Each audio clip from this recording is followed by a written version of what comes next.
Greetings, Koopalings, and happy Halloween. Trick or treat to all of our listeners out there that tune into PSVG.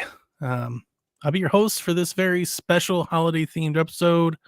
And joined with me from the Board of Video Games crew is my dude, Josh Spooky Bones. What's up, man? Hey, what an intro. What an awesome intro. Oh, thank you. I threw Great something job on together before we did this. PSVG listeners, if you just caught on to us lately, you may not know that myself and Josh, and formerly of PSVG, Lucas, we used to do a horror themed podcast called Decade of Horror.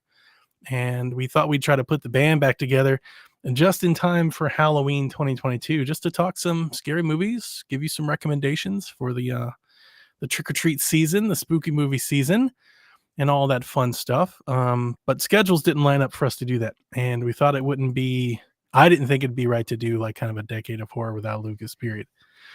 Yeah. So I was like, well, let's spin it up a little differently. So we'll just get a little special, dollar cinema type thing here. We'll just talk some movies, hang out. I've got my rum. So I'm looking forward to drinking and talking scary movies. Hey, so cheers. Cheers. Yeah, take a drink. I've been doing scary movies since like September. Nice. So I've already put a few down. Not as many as I feel like I normally do. But as I'm writing them down, like I've still seen a lot of movies. I think a lot of people would be like, that's way too many, but not as many. Like I've generally felt like not as into it as in like in the spirit this year as years past. And I'm not sure why. I think a lot of it's just work. I've been like busier, I think, than normally. Even today, I was putting out our decorations like I do every year. Just felt like work, man. I was like, dude, I'm tired. Like I'm tired right now. Like I'm tired. Like it's a lot of work, and I'm not even halfway done. I just set up tombstones and my scarecrows and a couple inflatable. I hadn't even done lights and stuff. I didn't even like ran your electrical little cords. work is more than most people do for the whole month of October. So yeah, maybe I need to tone it back some. I was even telling my wife today, I was like, I don't know what I'm gonna do when our kids leave. I may just like sell it all and just not do it anymore. It's just a lot of work. I need the extra hands. I want to hire people to help me, do it, because I don't want to do it like, I don't want to just put out like a string of lights and call it a day. Like, if you're gonna do it. Otherwise, don't do it at all. that's true. Josh, how have you been, man? Oh man, I've been okay. I've been good. A lot of life changes, so I kind of feel the way you do. In fact, it has really come down to I have like 2 to 4 hours to myself at like A during day the or a night week? now instead of what it used to be like 8 hours. Sure. So now I have to decide: what am I doing? Am I gaming? Am I watching TV, or am I trying to watch a movie? And it's a tough. I know what a problem to have, but like, third world problems. Right. I don't have enough free time for entertainment. What I want to consume, because there's so much I want to watch, and when I think about when we were doing Decade of Horror, as much as like we all kind of had that like we felt like we had to do too much, it really helped me watch more content that I wanted to watch. I just was finding myself getting creative about how to fit that into my schedule. Sure. I do remember both you and Lucas, you were watching movies like in the middle of the daytime. Yeah. Doing stuff on your phone. Yeah. Yeah. I never went that far. I will tell you, I mean, this is a great way to start off. Since Decade of Horror, I'm not sure. Like, I definitely have felt. Did we do one of these last year? Yes, we did. Yeah, we did. Okay. Yeah, it went long. I remember I thought Lucas so, being but like, I couldn't we find gotta it. prepare myself for these long ones. I couldn't find it on our YouTube feed. Like I was like, I remember we did something, but I couldn't find it. But anyway, so since our Decade of Horror, since we've done all of those, I've really felt like I'm definitely being crushed under the weight of trying to keep up with all the horror movies. Like I haven't watched half of the movies this year that I wanted to. Yeah. Which will make for an interesting. We're going to have our final question at the end of my notes here What does I see here? I got our final question from Daniel D Life. What are the best horror movies of 2022? That should be interesting because I haven't watched as nearly as many as I would like to before I like Sure. put a list like that together. But generally, since we've stopped doing decade of horror, I've almost had like this uh I don't know, like this defiance to watch something new because I've been craving watching something old. Yeah, I remember sending you recommendations, and you're like, I'm doing old stuff still." Yeah, I'm like, like I "Okay, I get really it." just wanted to watch my favorites, my classics, stuff that I haven't watched in a few years because of Decade of Horror. Yeah. You know, when we were doing Decade of Horror, it was like 89% new stuff.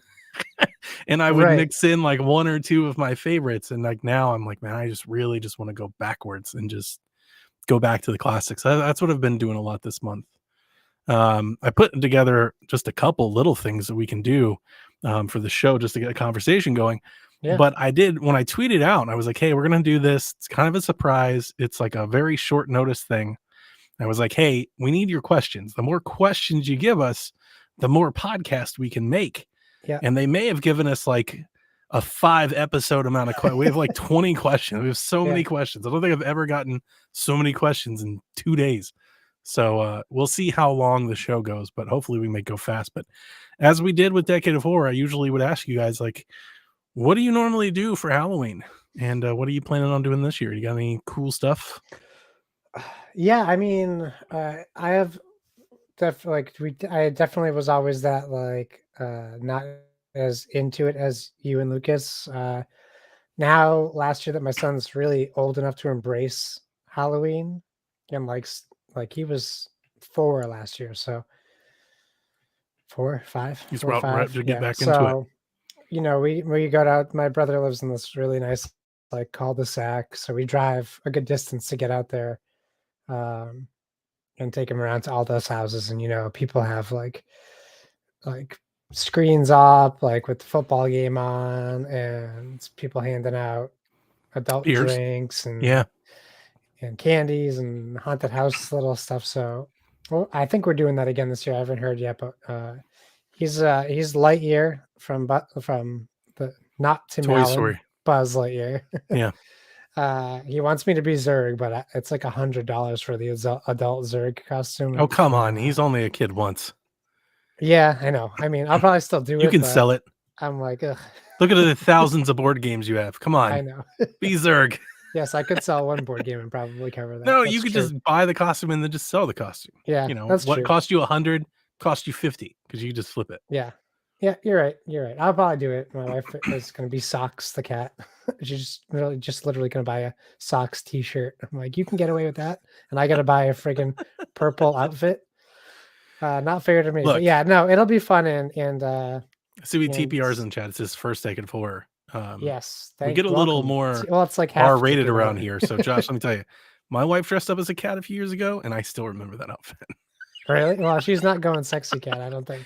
Damn it. But I can try. You got to get her to Spirit Halloween and just be like, it'd be cute if you got these ears. Here's a tail. Yeah. I'll just buy it all for her. And just yeah, there you go. Yeah. She's like, this is lingerie. You're like, yeah. Mm-hmm. Yeah. Yeah. For after Halloween. You're Catwoman.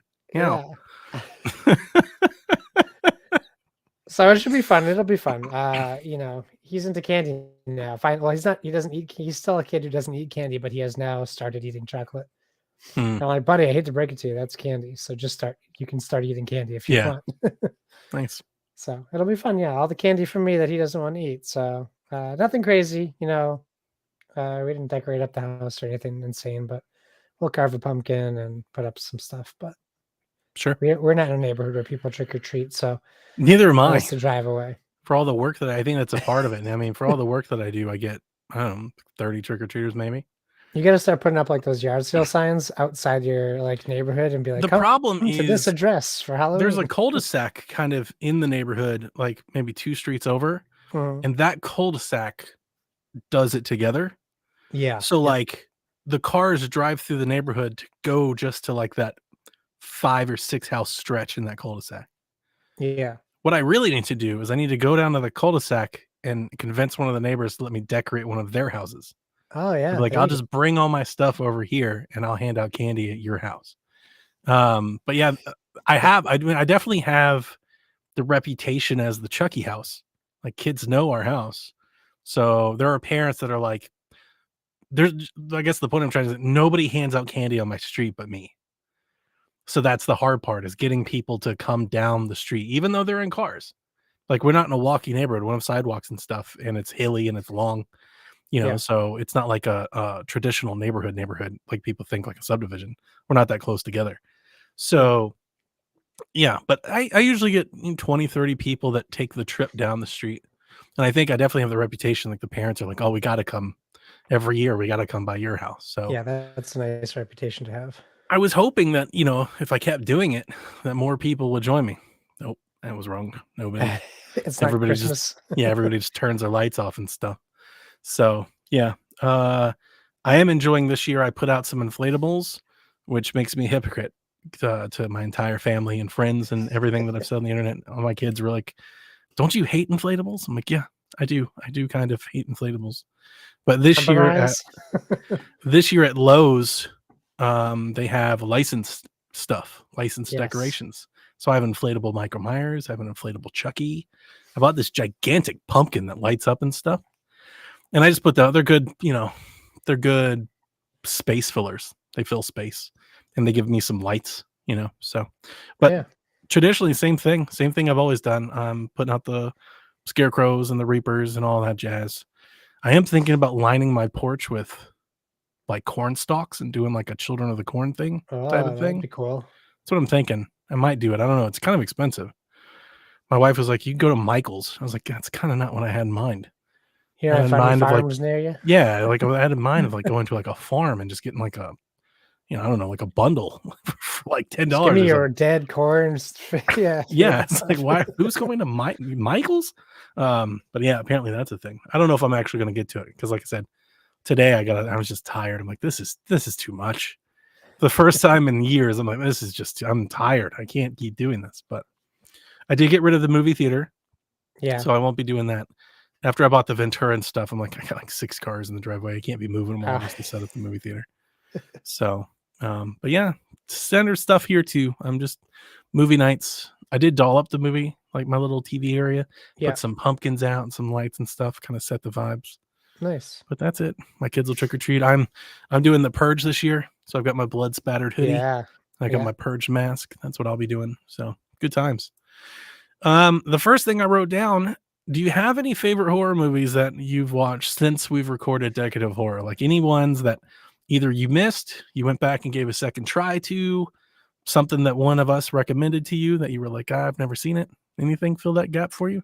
Yeah, I gotta see if I have our lists. I put them on my notes, I think. I think so. You alerted me to this deal that came up for the Halloween 4K box set, which is coming Canceled this mine. week. They canceled yours? Yeah, they canceled mine. Did you get Oh, they it? didn't cancel mine. Mine's coming this week. That pains me to hear So because I I'm wanted that going so back. bad. I'm going back and I'm going to watch again because I watched it with you. We did like the watch along for the Yeah, first Halloween, which I had never seen, that you said was and boring. I really was bored to Oh my death. god, I forgot all about that till now. This is gonna be fun. We have a question about Halloween later. Yeah, but I'm gonna give it another shot, and that's the only Halloween besides like H2O and Rob Zombie Halloween. Yeah. Oh, and then the first of the new three. Okay. So I'm excited to actually watch. I'm gonna watch them all in order, Oh boy. and really just kind of open. I want to open my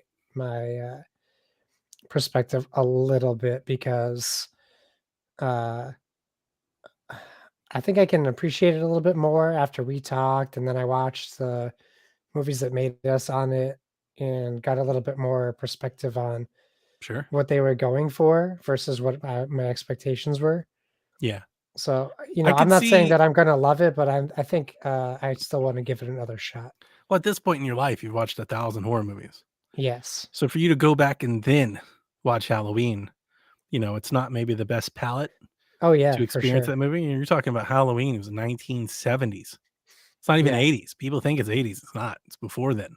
Yeah. It's the movie that kicked off the 80s Yeah, / like pre-dawn that's of horror movies. Yeah. yeah, like that's the one that did it all. So its legacy is iconic. I But did find my list from last time we recorded last year. ooh, So I can say, so this is what we talked about from my list. A classic horror story, which you came on Dollar Cinema to talk with us about. on Netflix. I finally watched The Conjuring, so that was something that I did watch after we did Decade of Horror, and I think it's one of my favorite horror movies of all time. It's pretty excellent. It's just incredibly, it's not just even a good horror movie, it's an incredible film. Yeah. It's just so well directed and done. Fear Street, the Fear Street series, man, the first one I enjoyed, the rest of them are garbage. If Unfortunately if for you ask me. Haley, I did not like any of them. Army of the Dead, Yep. which was, barely a horror movie, but Okay. zombies are horror adjacent. The Dark and the Wicked, which you really pushed me to Yes. watch, I forgot all about that movie until just I now. That movie is love that movie. excellent. The Pale Door, which was very good. Freaky, which I actually really, really Vince Vaughn. liked.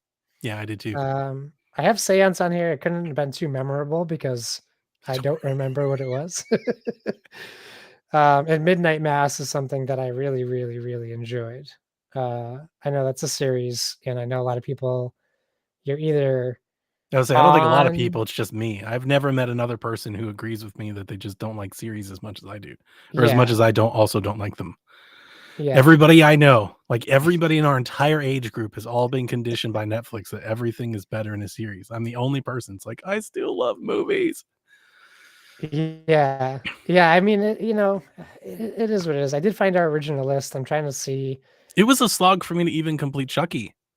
Like the first season, and I love Chucky. It's one of my favorite movies, and I have a Chucky doll. And it's still like it took me. I don't think I finished Chucky until like Thanksgiving. It took me like 2 months to finish Chucky, like season Yeah, one. It's so hard. And like Chucky, I wanted to rewatch season one before season two. Season two just started like last night or something. yeah, And I haven't even tried. I haven't even watched the first episode.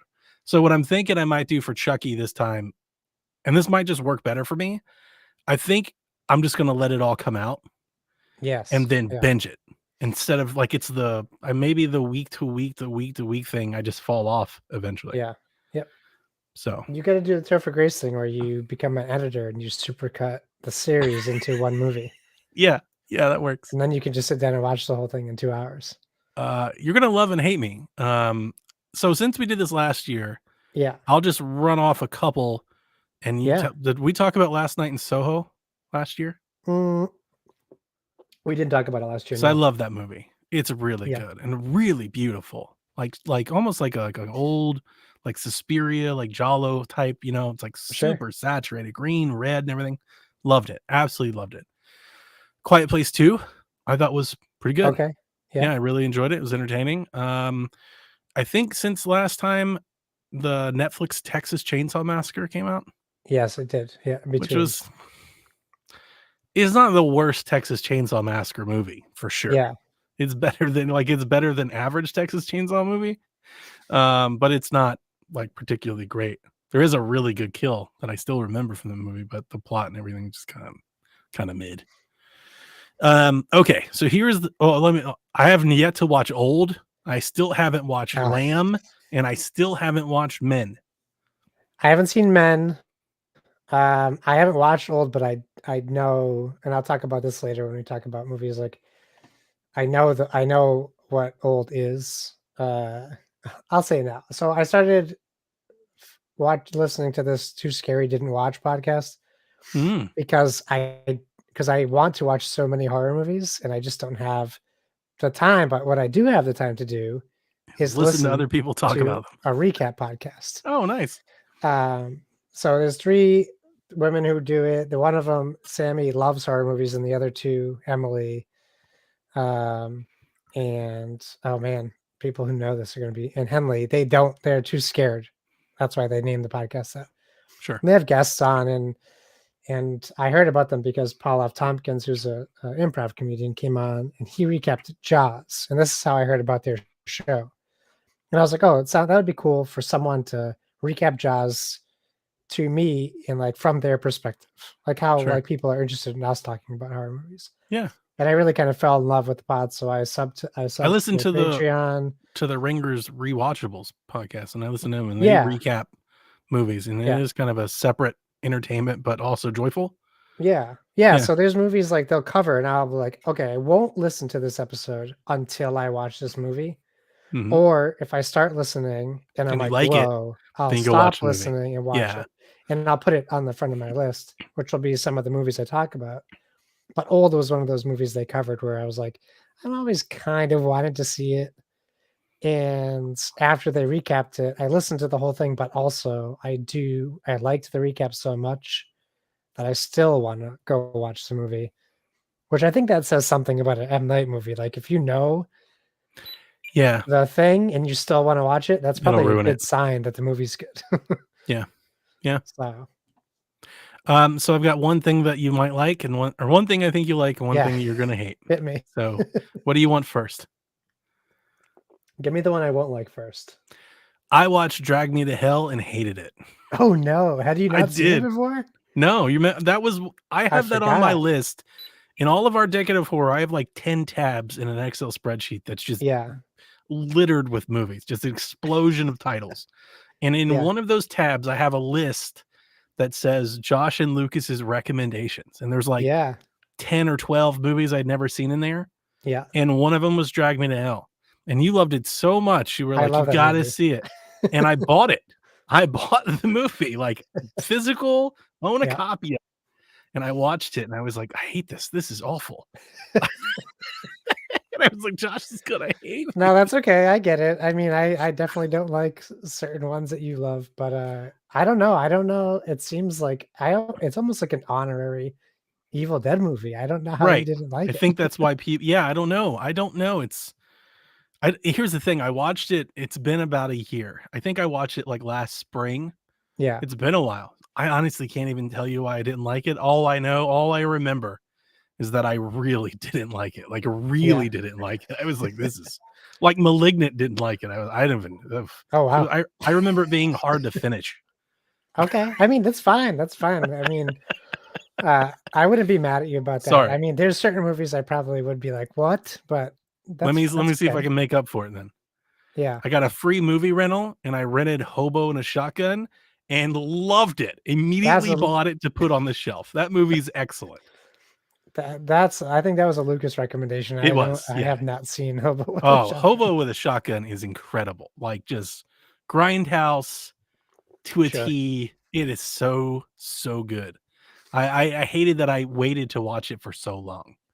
I was like, all right, I'm gonna watch this Hobo with a Shotgun. And to be honest with you, the first time I ever heard Hobo with a Shotgun, I was thinking like, Tucker and Dale type thing. Right. And then I actually watched it. And I'm like, oh, this is like Tarantino-esque. This is some shit. Like, oh, I loved it. Absolutely loved it. Okay, so I'll add it to my list. The next topic that we have is what are we watching this year? I wrote down a list of movies that I've already watched. So let's see here. I'm gonna read them off and you just tell me if you want to talk about them. So we watched House on the Left. I rewatched Mandy again this year. I've done Paranormal Activity 2. We are doing the zombie trilogy. So we have already done House of a Thousand Corpses and The Devil's Rejects. How are those Devil's rewatches? Rejects. The Devil's Rejects is amazing. It's so good. Both of them are actually really good. I have yet to see Three from Hell. I bought the collection, wanting to watch it, but I didn't want to watch it. I wanted my wife to watch it, and I didn't want her to watch it without having seen the others. So this year I was like, we're going to watch the zombie trilogy. She did not like House of a Thousand Corpses. I think she liked Devil Rejects more, even though she was like, it's like just really like too bloody for her, right? It was a little too much. Which I think The Devil's Rejects is excellent. Yeah. I mean, you mentioned to me that I think you shared a picture you were watching House of a Thousand Corpses, and I just kind of need to watch that again because I have such fond memories of it, but also I feel like watching it again would feel like it's new to me because I only remember certain so much scenes. So I'm really excited to watch it again. But like that put Rob Zombie on the map for me as a filmmaker. Obviously, I knew him from White Zombie, but like Yeah. I love the fact that you did that because I really want to get back into watch those classics. The thing with at least the first 2, again, I haven't seen the 3rd one yet, but especially the first one. The first one, again, the first one is like a grindhouse movie. It is very much like an homage to like old, classic grindhouse stuff. My son Yeah. is just destroying my door. Come on, man. um, the second one is more like Texas Chainsaw. It's more Texas Chainsaw, kind of like a Bonnie and Clyde type thing. Yeah, Bonnie And and Clyde style, yeah. yeah, and it's the whole Firefly family. So like I was trying to explain to my wife, I was like, the second one, I was like, this movie's incredible. Like it's amazing. Like, and it's so part of me wants to utter like the most obnoxious thing ever and just be like, you just don't understand. You Like don't understand film. you don't get it. But it is so good. But the first one, again, that grindhouse thing that they do with all of the cuts and the Yeah. filters, seeing it in Blu-ray is like seeing it for the first time again. Yeah. Because I hadn't seen this movie since the aughts. It's been a Oh, decade or same, yeah. more. Yeah. And when I did watch it, I watched it on DVD, Yeah, yeah. like on Quite the same PS3. experience. Yeah. And watching it in Blu-ray, I think it's Blu-ray or 4K, whatever the collection comes in. Watching it on that, oh man, I was like, this movie, it's beautiful. It really is a really pretty movie to look at as well. But for as much as like gore and stuff can be, Yeah. it's pretty nice. And then the second one, I just adore. So I'm hoping the third one. I mean, I'm not hopeful. I remember when the third one came out, it was Netflix, right? Didn't they do that? Uh, yeah, like one of the streaming services, Yeah, I and it think. wasn't particularly reviewed very well. It may have been a little under budget for if I remember. It So, wasn't but advertised well, yeah, didn't get, like, a big premiere, yeah. I think the best thing about that, and like the best marketing about that movie, was Sid dying. Like, didn't he Right, die like right unfortunately. after?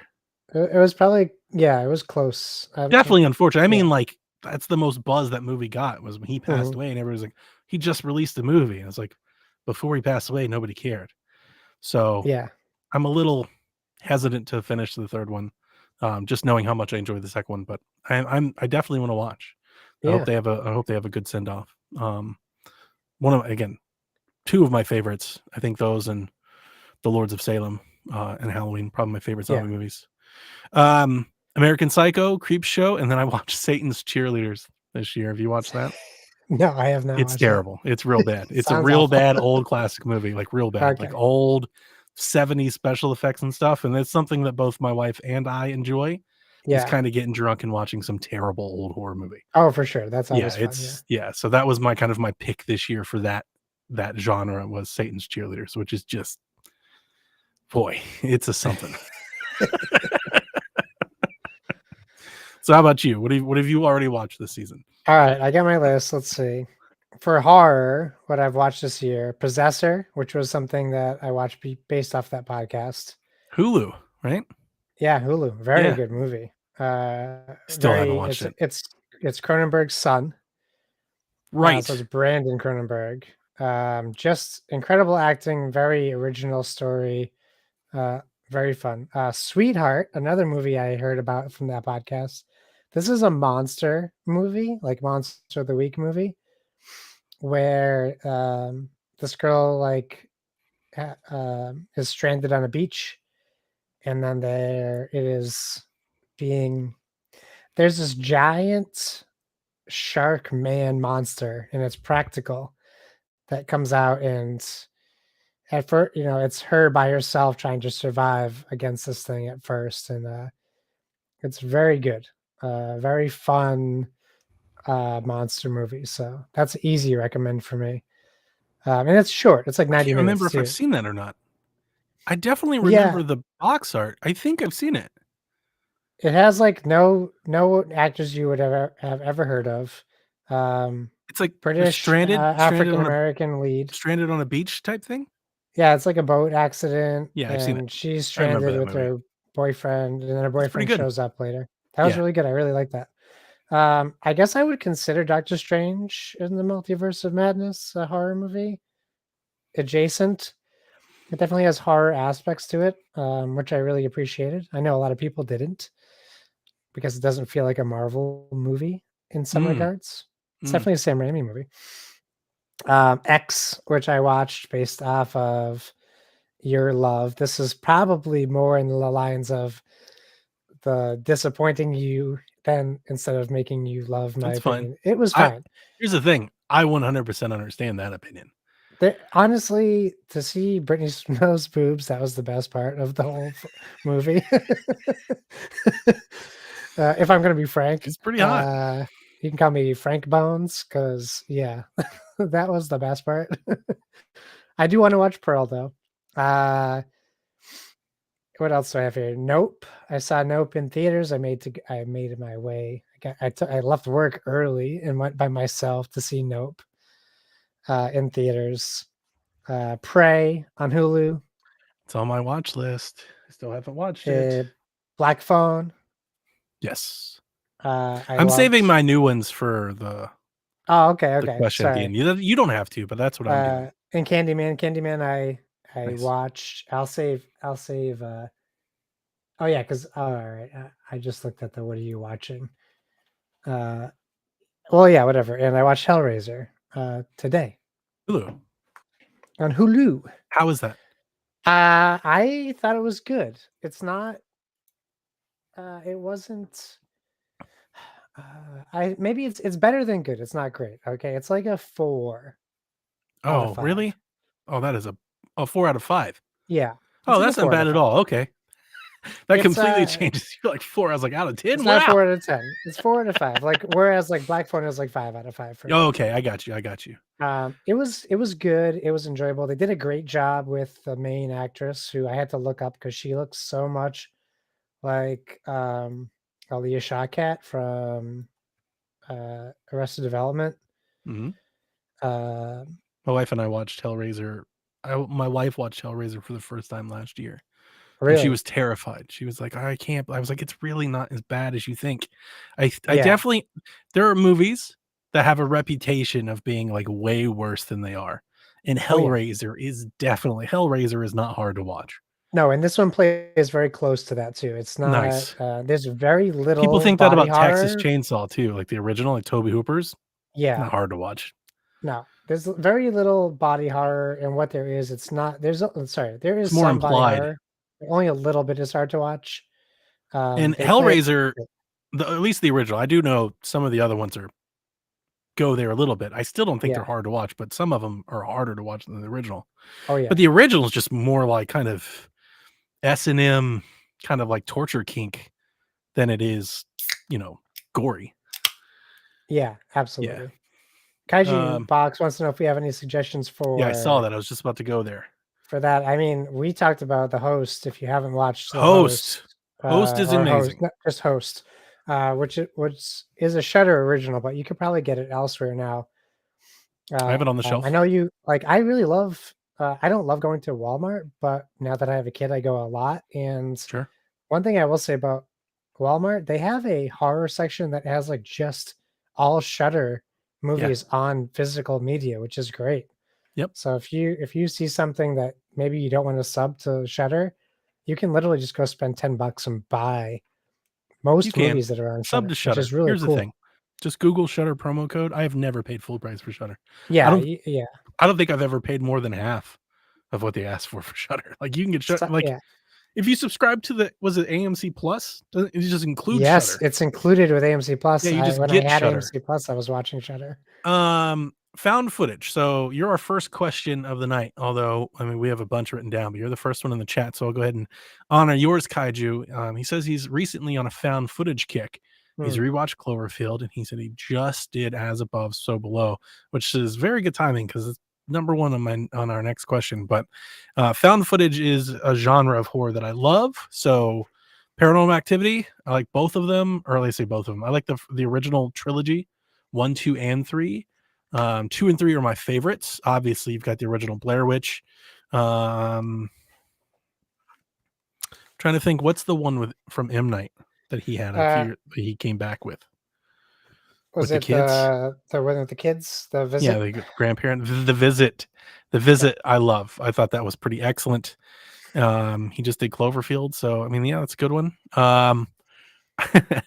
I'll recommend this. This is not a recommendation for most people. This is hard to watch, but this is on my list this year for my wife to watch because I was like, we're gonna start.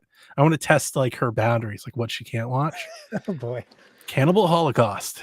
Jeez, that's what you're gonna test her with? Cannibal Holocaust is, the OG found footage, I Yeah, guess. and then you can move to Faces of Death, right? A very easy transition. That's it. That's it. So give those a try. Our next topic was what do you have on the watch list coming up? What have you not seen? Yeah. So As Above, So Below is right there because I really, really I love that movie. I Yes. explained so much on Decade of Horror why I loved it. My wife still has yet to see it. Ooh, So I want to watch it with her. So that's kind of great like at movie. the top of my to-do list this year. I have Hellraiser on Hulu. Let's see here. Again, I have a bunch of new movies: Bodies, Bodies, Bodies, The Barbarian, Crimes of the Future, Requiem, Smile. Yeah. All of these movies I want to watch. Chucky season 2, but above them are The Fly, American Werewolf in London, Wicker Oh, Man, Wrong Turn. Like all these other movies that I really want to watch. yeah. You could probably take Wrong Turn and put it below Barbarian, I think. I have. Have you watched the new one? That's the one I have. There was a new one Oh, that I came haven't out watched a in new like one, though. 2020 or last year, maybe. I don't remember, Yeah. but I thought it reviewed pretty well in horror spaces. And I bought it super cheap on Amazon. It was like $4. Oh, And I just nice. put it on the shelf, but I haven't got to it yet. So I want to do that. I want to do The Fly. I want to do American Werewolf. I want to do Cannibal Holocaust. I'm going to do As Above, So Below. So you can start to see how Barbarian, Bodies, Bodies, Bodies, Crimes of Fear, they Yeah. all start falling down the list. I don't know how many of these I'm actually going to get to. Yeah. Yeah. I mean, Barbarian's on the top of my list, and Smile is right there with it. Smile looks exactly the kind of creepy weirdness that I think my wife will enjoy a lot. Yeah. Yeah. What is it? Reminds me of something. And I Oculus. can't think of it, but anything like Asylum-y style movie, it Mm. reminds me of like a Insane Asylum-y. Uh, I just can't put my finger on I just what keep it. thinking of Oculus, all those Okay, weird pictures of Oculus. them Yeah, like yeah, yeah. looking in the mirror and stuff. And I love Oculus. I Every time love I it so see that much. trailer, that's what I think of, is I think of Oculus. Alma, which is on Hulu or Netflix or HBO. That's the Who was Sandra Oh movie so much stuff. where like her mother is like was terrible to her and she is raising her kid in her mom's house and she becomes like possessed. That looks like very scary and fun. The Sadness I've heard is supposed to be very good. It's on my I tried to list. watch The Wailing and it was on one of the streaming platforms, but it wasn't. They didn't have subtitles in English. The The Sadness is subtitles were way better also in than The Korean, Wailing. so I want to check that out. I The I Wailing was skipped. okay. I think there are other movies that do what The Wailing does better. Yeah. Yeah. Okay. Okay. For fun, and for respect to Taylor Hawkins, I want to watch Studio 666. It's on my list.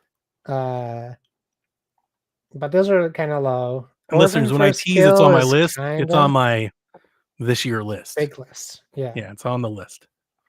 And I think I had another big one. I know Bodies, Bodies, Bodies. I listened to the recap of it because I was like, I'll see this Did they eventually. like it? Yeah, they liked it. Okay, good. It sounded really good. I So mean, that's fresh. I do not. I really never look at reviews for movies. I just kind of Yeah, watch them. Unless it's like real bad and you just kind of hear about how bad it is, like generally. But yeah, I don't read like movie reviews. I don't do tomatoes yeah. scores or any of I that. don't check those either. I don't either. I do want to watch Fresh as well. That's probably last on my list. That's the Sebastian Stan, Daisy Edgar Jones movie, Yeah, also on Hulu. Hulu. Yeah, Which I've heard that one's I've heard good. is very good Yeah. and unsettling. Oh, and Men is also on my list. The next topic that I had was our future watch list. Do you want to save that to the end since we haven't watched it? There's not a whole lot to say. We can Sure. just kind of leave them with some, hey, keep these on your radar for next year. Yeah, yeah, I know. Good. All right, so we'll come back to that. So let's get into our listener questions again at the top of the show. Thank you guys so much. We wouldn't be able to make this podcast, I think, half as long as it's going to be because, Right. you guys wrote in. I don't know how many we have here. It's like 20. Like, there's a lot of questions. Yeah. So let's start with the first one. Amy goes, what do you think you enjoy about this holiday so much? Is Halloween your favorite holiday, or do you just like horror movies more than it has to do with like Halloween? Yeah. Well, I know we're probably differing on this to a degree. Um, I'm envious of how much you do for Halloween, and if I could do that, I probably would. But for me, like Halloween actually didn't it was not a fun holiday for me for a very long time. I was scared kid. I Mm, remember going on like a haunted hayride and sitting in the middle of the hayride and putting my head in my knees because I was terrified. And I didn't really get into horror until Evil Dead until college. wow. So, I was 18, 19, 20 until I started appreciating horror movies to the degree I do now. Like when we Sure. were kids, like, we were able to sometimes watch like Poltergeist, which, but even when I wanted to watch Alien, my dad made me wait until I turned 13. I remember Like that story. yeah, we stayed up till midnight that night and then we watched Alien. And I was like, that wasn't scary. Not And really. he's like, Yeah. okay, good. Now I know that you can watch some more stuff. But for me, I think You know what's funny about that story? that, yeah, My daughter said she wanted to watch her first horror movie a few years ago, and the one that I pulled was Alien.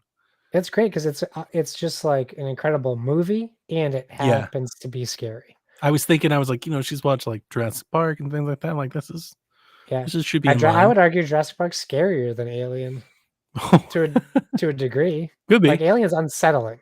Like Yeah. it's slow, it's quiet, it's plotting. Jurassic Park's just like, hey, I'm a dinosaur up in your face, and I'm terrifying. We're So yeah, ripping I guess people in half. long-winded answers.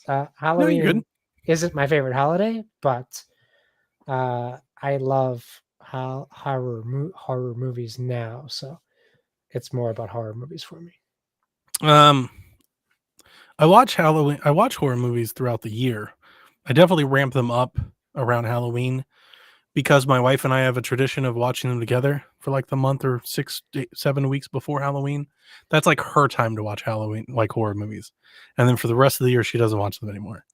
So I do kind of save stuff for that period, but I Yeah, watch them throughout the year. I love horror movies, so I'll just watch them. A lot of times what I'll watch throughout the year are things that I just know she won't. Like right. little Shutter originals and things that she's never gonna watch that. So I don't bother with that. I just kind of watch it on my own time. But I do love Halloween. Halloween is my favorite holiday. It always has been since I was very, very little. And I've always watched scary movies. Um, when I was a teenager, I ran like a haunted house. I used to do that for my Yeah. neighborhood. So like, yeah, I'm way into it. I love Halloween. I get teased by my neighbors because you can follow me on Twitter. You can see pictures I usually put up of what my house looks like on Halloween. I have fog machines, scarecrows, reapers, inflatable Chuckies, Chucky dolls, lights, camera action. It's a whole thing. And I don't do shit for Christmas. There isn't one light outside for Christmas. My neighbors are like, "Where's all your Christmas spirit?" I'm like, "Yeah, no, I'm not doing that's work." Okay, that's fine. I like decorating my Christmas tree. I'm not anti-Christmas. I'm just not going outside doing all that for Christmas. You can But I watch like, that David Harbour Santa Claus movie. That'll be the closest you can yeah, get to yeah, horror. yeah. So yeah, yeah, I like it all. But yeah, Halloween is definitely it ramps it up a bit. So, Kyle says, I was not prepared for this. What are your top 3 horror franchises of all time? Sheesh. Uh, yeah, I mean, I guess for me, it's probably Evil Dead. We can count that as a franchise, right? Yeah. Oh, definitely.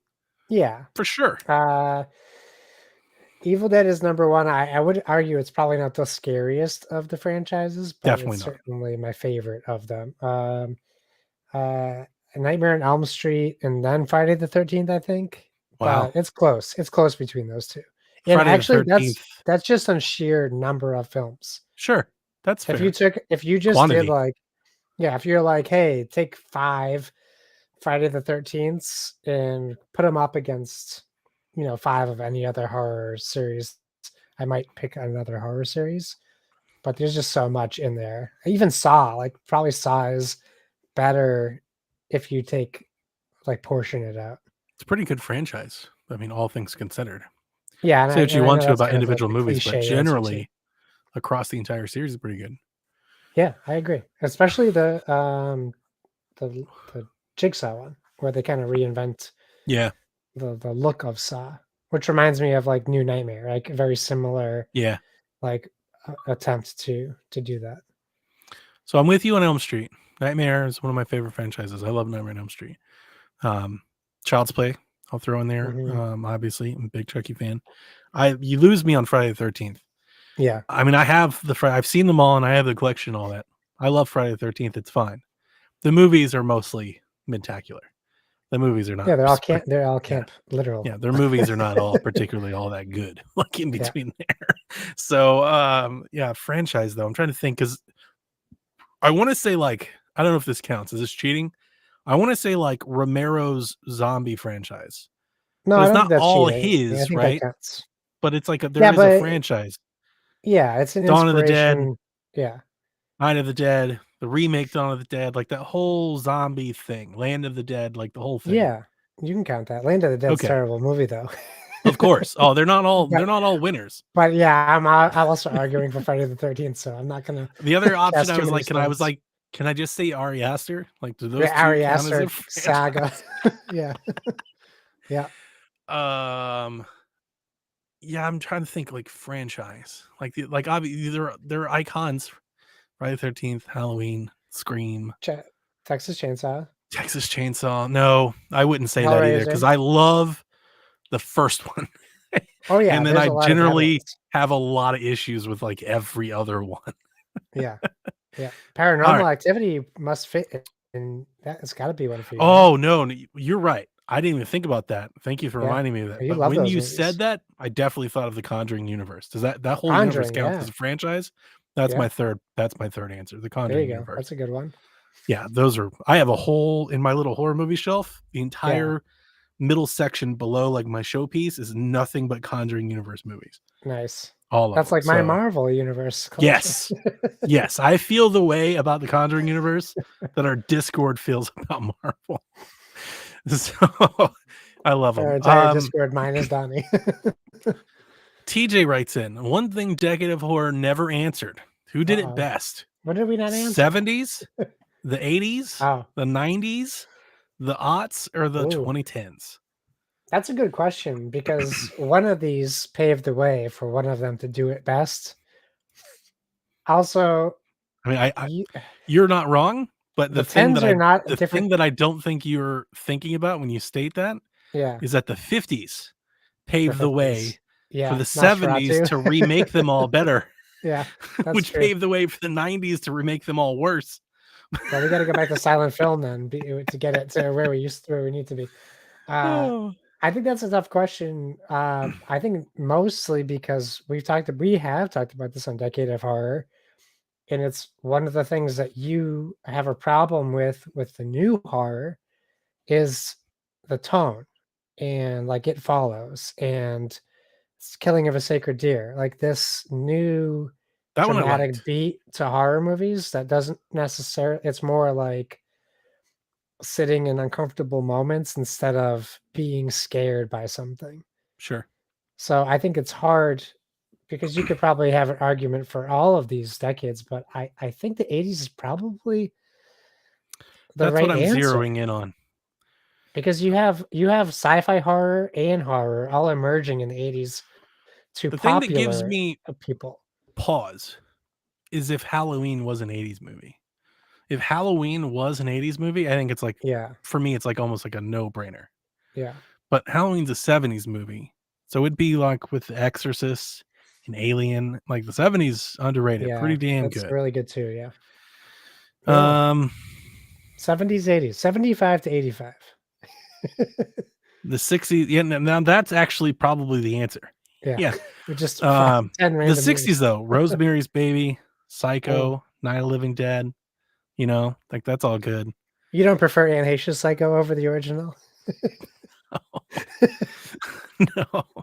The No, 90s Vince are Vaughn as the Norman 90s Bates? are different, but they're underrated, especially Yeah, early 90s. yeah, Had a lot of good ones. There's definitely a case to be made for all of them, but I would probably go 80s because your 80s, you're thinking all of your slasher icons, yeah, Child Play, Evil Dead, you know, like it's just, and there's a good quantity there. So yeah. yeah. Yeah, I'd probably go 80s as well. Aliens. Yeah. Yeah, for sure. Yeah, there's a bunch. That's pretty good. Thanks for the question. Kevin, how would you this is your question.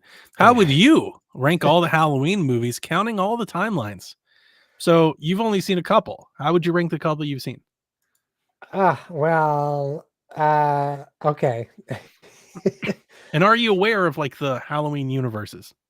I am, and I'm really Okay. excited to watch Season of the Witch, That's as a well. whole other thing. Yes, I know. I'm really excited to see what that's gonna be.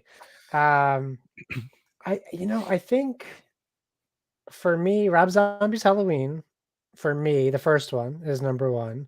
Okay. Um, and, the first Carpenter Halloween would be number 2. This says a lot about my next 2 movies. H2O. Oh, sorry. Let me put what was the first new Halloween? Halloween Oh, the is literally Jamie just Lee called one? Halloween. It's Gordon Green's Halloween is what I Okay, would so call it. I'll do Zombies Halloween, Greens Halloween, Carpenter's Halloween, Okay. H2O, and then Zombies Second Halloween, which will always be at the bottom of my list, no matter how bad any of these other I Halloween love that you movies. said that because this question I did prepare for. This came from Kevin, Xbox Podcast on Twitter. So thank you for writing, Kevin. And when he wrote it, I was like, I have never tried to rank the Halloween movies like in my own head, Yeah. but TBR definitely just went through in our Discord. He just watched them all in consecutive Yes, order. I So remember watching you guys go back and forth. he's been talking about them, so they're on my mind. So this one I actually wrote down. So I have a list here in front of me. And I kid you not, Josh, when I sat down to write the list, here's what I did. I wrote Halloween 1 and 2, the Yeah. original Halloween, 1978 and Halloween 2. My favorite Halloween movies. I think the sequel's great. So at the top of the list, that's it. The next movie I wrote down was Zombies Halloween 2, thinking it'd be at the bottom of my list. I was like, this movie's terrible. Yeah. And then I remembered that Halloween Resurrection happened. Oh, I have seen that one. Oh, Halloween I forgot about Resurrection that. sucks. Like, it's Forgot real about that. bad. So, I actually surprised with where how Zombies Halloween 2 is. So here's my list. Here's how I rank them. Again, Yeah. Halloween 1978 and its sequel Halloween 2. The originals, I love both of them. I think they're great. I like Halloween 2. I feel like most people, like Halloween 2. I think most people would rank it somewhere in the middle, but I think Halloween 2 is somewhat underrated for like its kill scenes are really good, and also like that whole hospital horror vibe that has been something that has happened. Scream like just Yeah. ripped that off. Like that has been something that's been doing horror movies forever. Yeah. And for what I don't know if it was the first, but I'm probably not. But Halloween 2 is the movie that comes to mind when I think of that. So those are my top two. The next one would be Zombies Halloween. Yeah. I loved Rob Zombie's Halloween. I know most people don't. I thought it was incredible. It's so good. I love the backstory. I love the acting. I like the brutality. It is one of my favorites. I absolutely loved it. So well, it's 3, but I call it number 2. Gordon Green's Halloween 2018, I thought Yeah. was worthy of the Halloween name. Very good sequel. I thought it was a little safe, Sure. but painted like within the lines. Stayed within the lines, colored the same picture, but still, it's really good. There's nothing wrong with that. Yeah. My next one is Halloween H2O, which Okay. is bad in good ways. Like it is an entertaining, bad movie to watch, but I definitely it was more or less there because of the others. Like the others that come after it just kind of prop it up a little. Next would be Season of the Witch, which I put Okay. squarely right in the middle. Season of the Witch is fucking bizarre. It is wild that it's its own thing. I can't be alone in thinking Season of the Witch is dying to be remade. Like you can do Okay. Season of the Witch well, with a different actor and better production and maybe a better told story. And I also think it's become kind of like that cult thing, that counter pick that might get people behind it if it was remade. And if it could drop the Halloween name, if you could remake it and just call it Season of the Witch, and let the internet tell everybody that it's a Halloween movie remake, but like you don't Right. have to acknowledge it. You don't have to own up to it. Just do Season of the Witch, and I think it would be pretty good. And then here's where the list drops off quite significantly. I put Halloween 4 here. I think Halloween 4 is okay. It's got Daniel Harris. I think it was a positive, but Yeah. then Zombies Halloween 2, which I'm surprised is here because I expected to be dead last. But then I remembered we've got Halloween Kills, which just came out. Wow. And I did not like that movie. Oh, really? Very Okay. well at all. No, it is the ending. First 30 minutes, I'm there. I was like, yeah, we're good. Again, goes back to the hospital. Halloween 2 nod. I was like, this is great. And then Yeah. I think that movie falls off a cliff.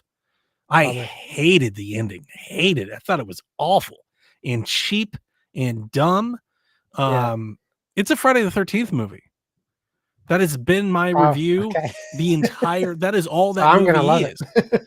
Oh, and I think I've talked to Delvin, I think more than anybody else about this movie. Yeah. Delvin loves it. But he loves it because it's a Friday the 13th movie. Like when I'll Okay. never forget talking to him about it. He's like, I loved it. He's just killing everybody. And I'm like, yeah, but that's not what Halloween is supposed to be. Yeah. That's not his character. I Yeah, get you. like that's not Halloween. He's supposed to be haunting and brooding, and Yeah, you're he's supposed just to a little see him boring in goof. the shadows and behind a bush and stuff. He was supposed to be Oh, scary. what's that guy in the Dude, he's Shatner just mask? straight up walking these streets, killing people like a Yeah. wrestler, like he is unkillable. And I don't like that movie. So I'm kind Sure. of on the fence about this upcoming one. I hope they save it. So Halloween Kills, and then I go Curse of Michael Myers, which is really bad. And Okay. then Halloween Resurrection, which is one of the Halloween Resurrection sucks, man. Yeah. That movie is real bad. Yeah. Yeah. Yeah. So So I hear. when I tell people to watch Halloween, I tell them to watch the first two Yeah. and then watch Zombies Halloween and then maybe watch Gordon Green's Halloween. Like that's kind of it. Like maybe H2O or Season of the Witch if you want to get crazy, but I only Yeah. acknowledge 4 or 5 movies the entire franchise. The other ones are out of sight, out of mind. But Kevin, let me know if you listen to the show. Let me know what you think. How would you rank them? Yeah. Yeah, just hit and miss. That franchise has gone places for sure. The next one, John Stingray from the Discord says, "Can you recommend movies for people who want to be introduced to horror?" Yes, we can. We do this a lot. Yeah, this is a common question we get. Yeah, and we're happy to do it. You have to. I think that you have to gauge where you want to enter horror because there's so many like venues to enter. Mm-hmm. If you want slasher, if you want Like, what do suspense, you if you want to? Yeah, want, what do you want to get you into? know. But I think we talked about it earlier. Alien, Alien, Poltergeist, Poltergeist, it's a good one. um, either Friday the 13th or Nightmare on Elm Street. Elm Street, not Friday. Those are Friday good, the like 13th, the original is very intros. good. Yeah, those are good. In Friday, I think the best part of Friday the 13th now is people have no idea what they're going to watch. And that, I think, I don't want to spoil it because I mean, it's still a 35-year-old movie, but Yeah, there's parts of Friday the 13th where you're what I think makes it a good intro movie now is you're going to be waiting and you're going to be expecting things, and that has a tendency to build the nerves up a little bit. And I think it adds more suspense now to maybe when the movie first came out, uh, as far as like where the direction of the film's going. As above, so below. Honestly, not a bad introduction to horror movies either. you think so? It's a terrifying movie, but it also. I think it's too deep for an You intro. think so? Because I think it's too much. I think Paranormal Activity is too scary versus As Above, So Below, as far as that found footage goes, Yeah, because I you're not understand what going to you're lose getting sleep at. there, As You're Above, right. So Like Below. what you're getting at makes sense. But As Above, So Below has so much hidden meaning and environmental Sure. storytelling that I honestly think like you're talking about somebody who's not into horror and is not hasn't it's like I would say similar things about Scream. Like, to really Mm, appreciate it, I feel like you need some conditioning to know what you're looking at. yeah, Like, you can't appreciate Scream if you haven't watched all the slasher movies that Scream is referencing. You're not that's gonna true. get it. It's not gonna hit the same. And I feel the same way with As Above, So Below. Like, I could see somebody that's never watched like a horror movie watching that movie and thinking it's awful Yeah. Okay. Yeah, I guess because that's a they good just point. because they don't get it. Like, Yeah. That, it almost like you got to do like maybe like read the Wikipedia page about it before you watch it, so right. you understand what's happening. You gotta have some history on Yeah, what's going on in that. Would you put Blair Witch on the list? I would. Okay. Although with Blair Witch, I could also see somebody like their first movie. I could see them being like, "This is boring." Yeah. Yeah. You can't if you can't. That's a part of the Blair Witch is if you can't live that ad campaign uh, when that movie came out. I think there's a little disconnect as far as like what the message of the movie was. I would do. I would recommend The Evil Dead. I Yes. would recommend Dawn of the Dead.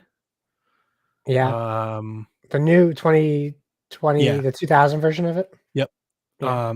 28 Days Later, Yeah. Shaun of the That's a great Dead. one. Yeah. I think all of the zombies movies are really good, like intros, because they're Hmm. very simple. You know, they're very simple Yeah. movie. Like they're zombies. People are aware of what zombies are. They kill people, and you watch people die, and you Yeah. see how people escape.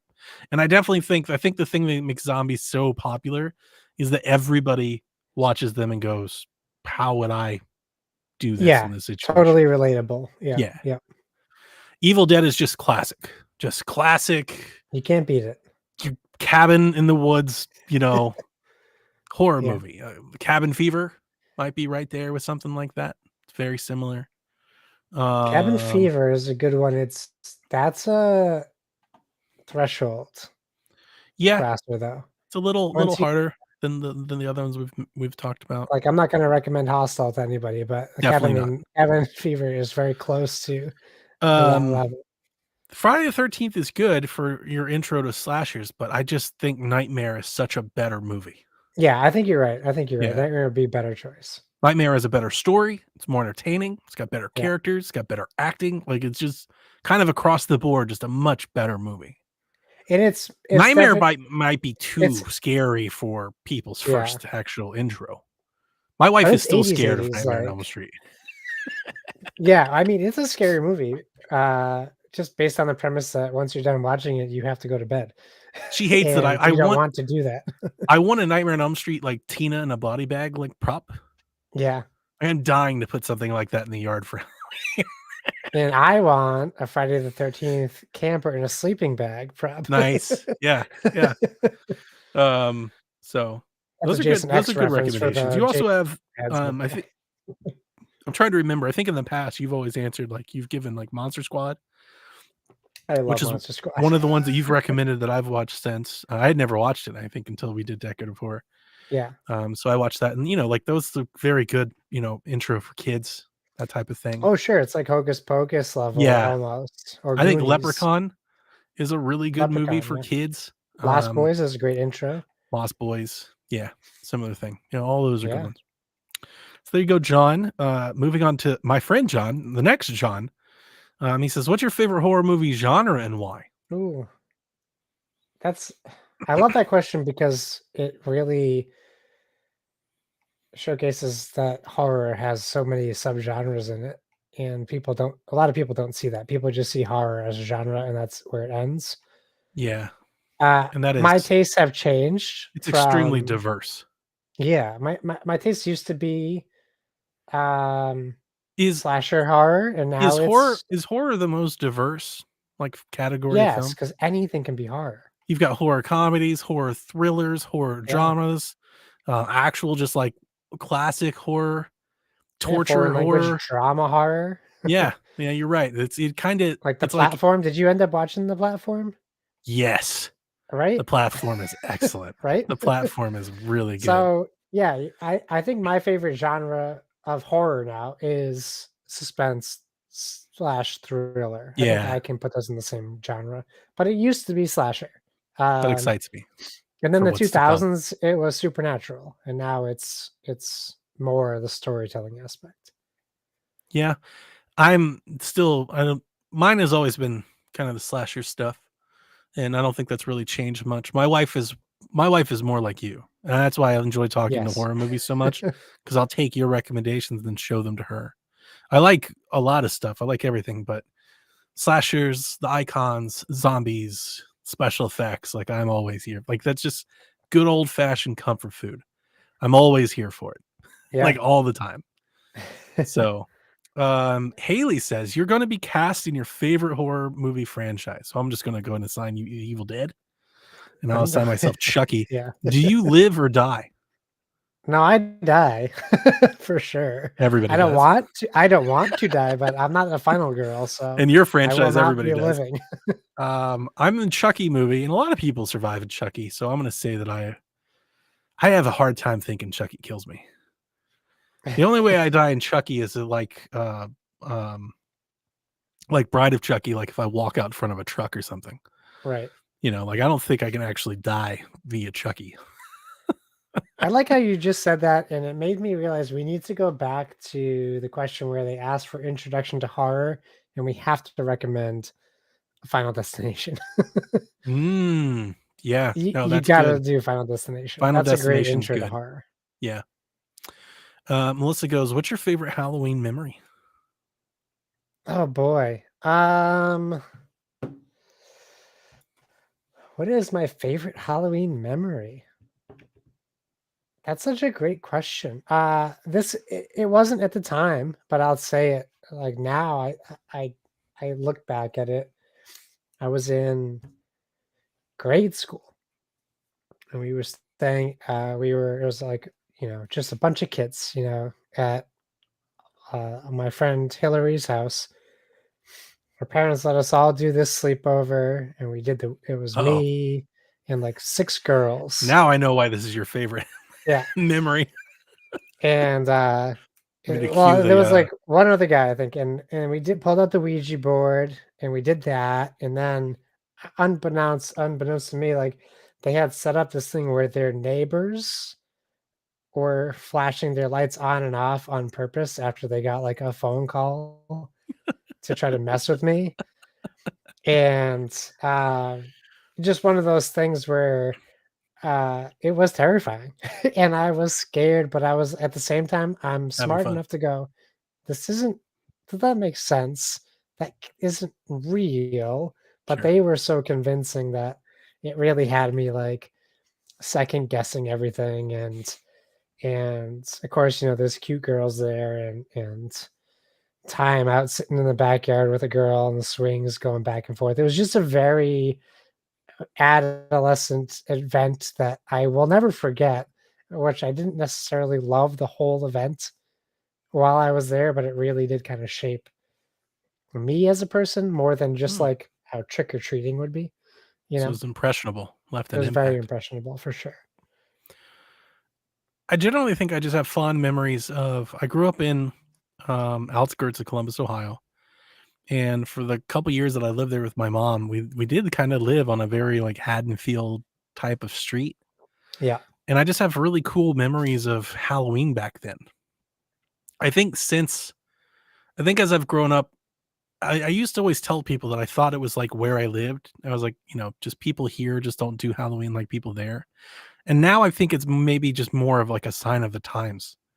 I just Yeah. think Halloween was different like in the 90s than it Oh is yeah, for today. sure. And my neighborhood was different. They used to string up lights and everybody did trick or treating and everybody did decoration. So I just have like these really good memories trick or treating and all the lights and all the costumes and it being cold and all the fall leaves and I used to trick or treat until like midnight. Me and my cousins and friend, we just run Yeah. the town. We just go out and it was just I just kind of miss those memories. And I just, my kids won't ever have anything like it. I know And it's they've a such a bummer. they've got to be escorted everywhere. Like Yeah, it and just it's like certain times and it's not even a yeah. Halloween anymore. It's like a weekend. But like, Halloween was kind of like your first car. It was like your first taste of yeah, freedom a little, at yeah. least for me.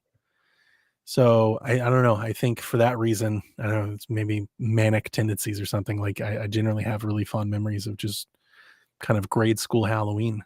Yeah, no, like we have a comment on Twitch from John32, like, and he kind of encompasses my whole Halloween as a kid because I'm in New England, right? So like it Pillowcases is for not sure. it's not uncommon for it to snow on Halloween either. So like being out late with the pillowcases, Yeah. uh, you Big know, groups of kids, yeah, it long was conversations. There was like 15, yeah. 20 of us, and we just walked in a pack.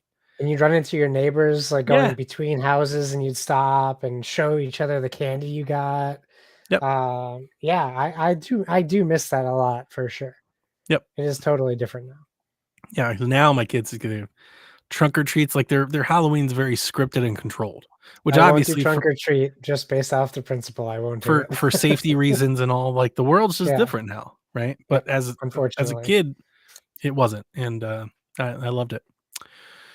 TPR asks, do you guys save particular franchise you enjoy specifically for the day before, or including Halloween, or do you just watch all your favorite scary movies throughout October without a specific order involved? I think both, right? For me, it's definitely more scripted.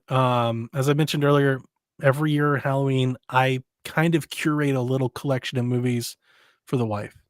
And I definitely take a lot of pride and joy in kind of picking. I like to try and make it a lot of variety. I try to pick and choose a little of everything.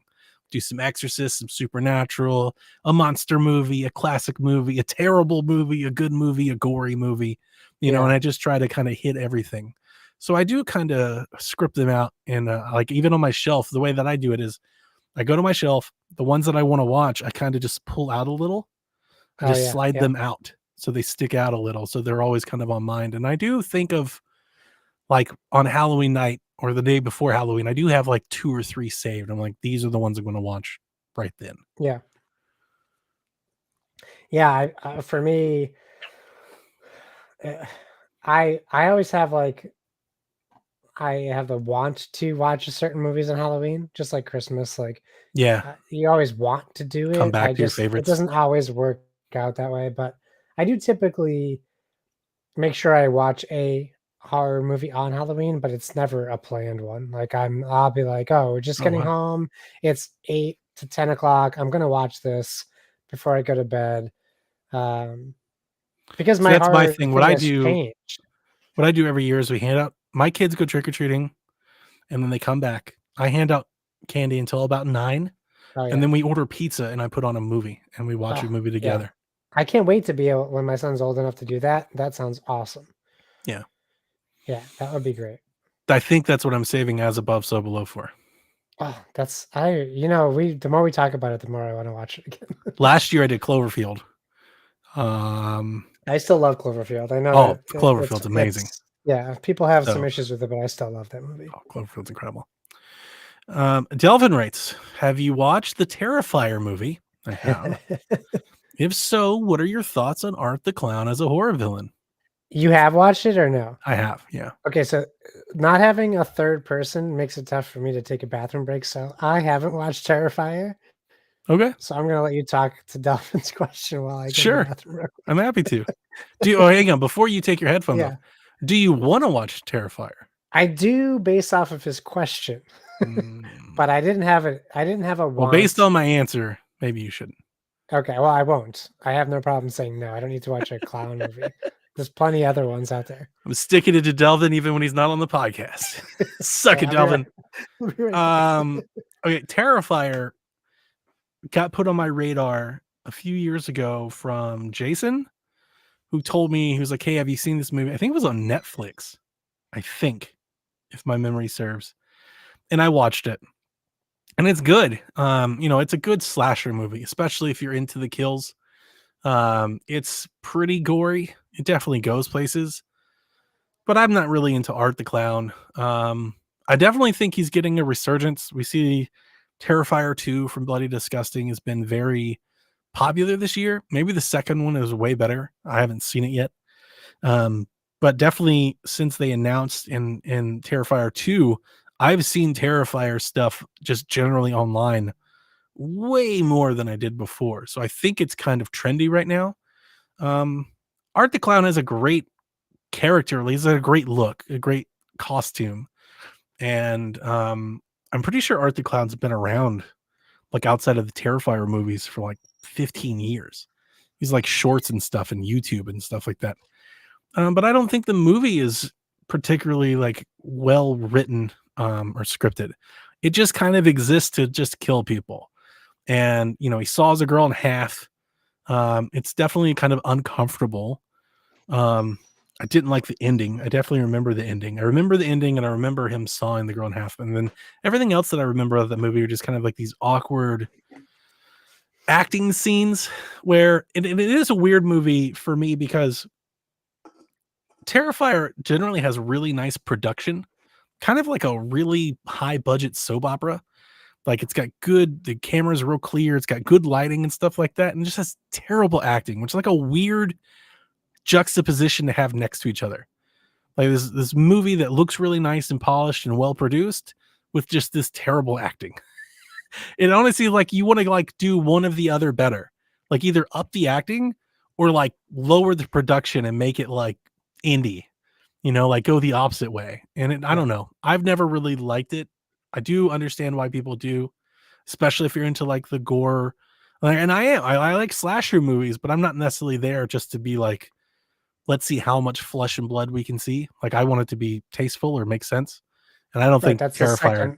that's the second Rob Zombie Halloween is what is what the problem is with the I gore to liked be that gore. better than Terrifier personally, but I know a lot of people like it. You know, Well, I'm it's sorry to make you talk about popular. Terrifier for so long. You know, here's the funny, when he wrote that question, my original I think as I was sitting there reading his response, I was like, of course Delvin likes Terrifier. Like Florida man rolling my likes eyes, like, Terrifier. of course. Um, Drum? Is that how you do that? Drum? J Rum? Yeah, Drum. He says, "What horror movie franchise would you like to see made into a game? And what would the game be? Bonus points if you have a game you want to make into a movie." Oh, a game to a movie. That's interesting. Dead Space, baby. I think it's We an need a excellent Dead answer. Space movie. A Dead Space movie is quite excellent. That's a very good. Good Yes. job. Yeah. I can't say Evil Dead, right? Because there's been so many bad Evil Dead games. So there I mean, you could say certainly. Evil Dead and you just like a good game. How would Well, I you mean, as far what as kind like of game would you make that would make it better? not skin of the failed Friday the 13th game. If I'm gonna be honest. Um uh you know, I'd rather it have would an be Army of funny Darkness to game. say an Ari Aster movie, but that would just kind of be silly for silly sake. If I'm really gonna think about a franchise that should be made into a game, and we're talking video games, we have the Texas Chainsaw Massacre game coming out. That's And right. you know what I really appreciate about this game is they're spending a lot of their marketing and time on showing images from the game compared to still images from the movie. And it just kind of speaks to how authentic they're trying to go. I don't know what the gameplay is going to be like, but I really think there's something to making that a focus of a game to be like movie accurate. Who knows what the game is gonna be like, right? It could be terrible, but we'll have these like images that we've seen on TV that we can actually live through. And like for people who are like diehard Chainsaw fans, like this is gonna be huge for them. It's not gonna be as huge for me, but Right. there'll be people who can live through these moments, Sure. which is something they've been always been trying to capture in the Evil Dead games, which they've never been able to do. Probably because they're hiring, double A and triple A studios to do these I games. would love a traditional Texas Chainsaw game for sure. It could be really cool, and you Like could do it. the Evil Within is kind of like that. Yeah, you're right, actually, it is very similar, in Yeah. that regard. So that's probably as close as we've gotten, but, I wouldn't mind seeing something like that. Um, or the Final Girl, like, do a Final Girl game, Yeah, that's really good. I could like, see in somebody doing general, that for that, sure. like, Yeah. covers all of horror in general.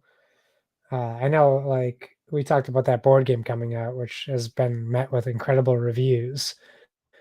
Um, but it's a solo game, so like it's also Mhm. very inaccessible to a lot of people. people. who like to be social. I have a lot of answers. I don't know how many of them are good. That's okay. I Okay, just gave you like 4 bad ones, so just get them all so out. my first answer, which is just easy, is like zombies, right? Again, I'm gonna Right. say it again because I love zombies, but you do like Shaun of the Dead or like Train to Busan, the game, Yeah. World War Z, or we have World War Z, right? World Did they War Z make that was game? good. Yeah, Yeah, World War we Z played that was good. together. So that's easy, but I try harder. Um, okay, The Quiet Place. Yeah. Could you imagine having a game where you had to be like really silent Stealth. Yeah, or stealth die, game. like a stealth Yeah, game? I don't think I would like that game though, but it's an interesting idea. sure. Um, Cabin in the Woods. That could be interesting because it would have to be like a platformer almost.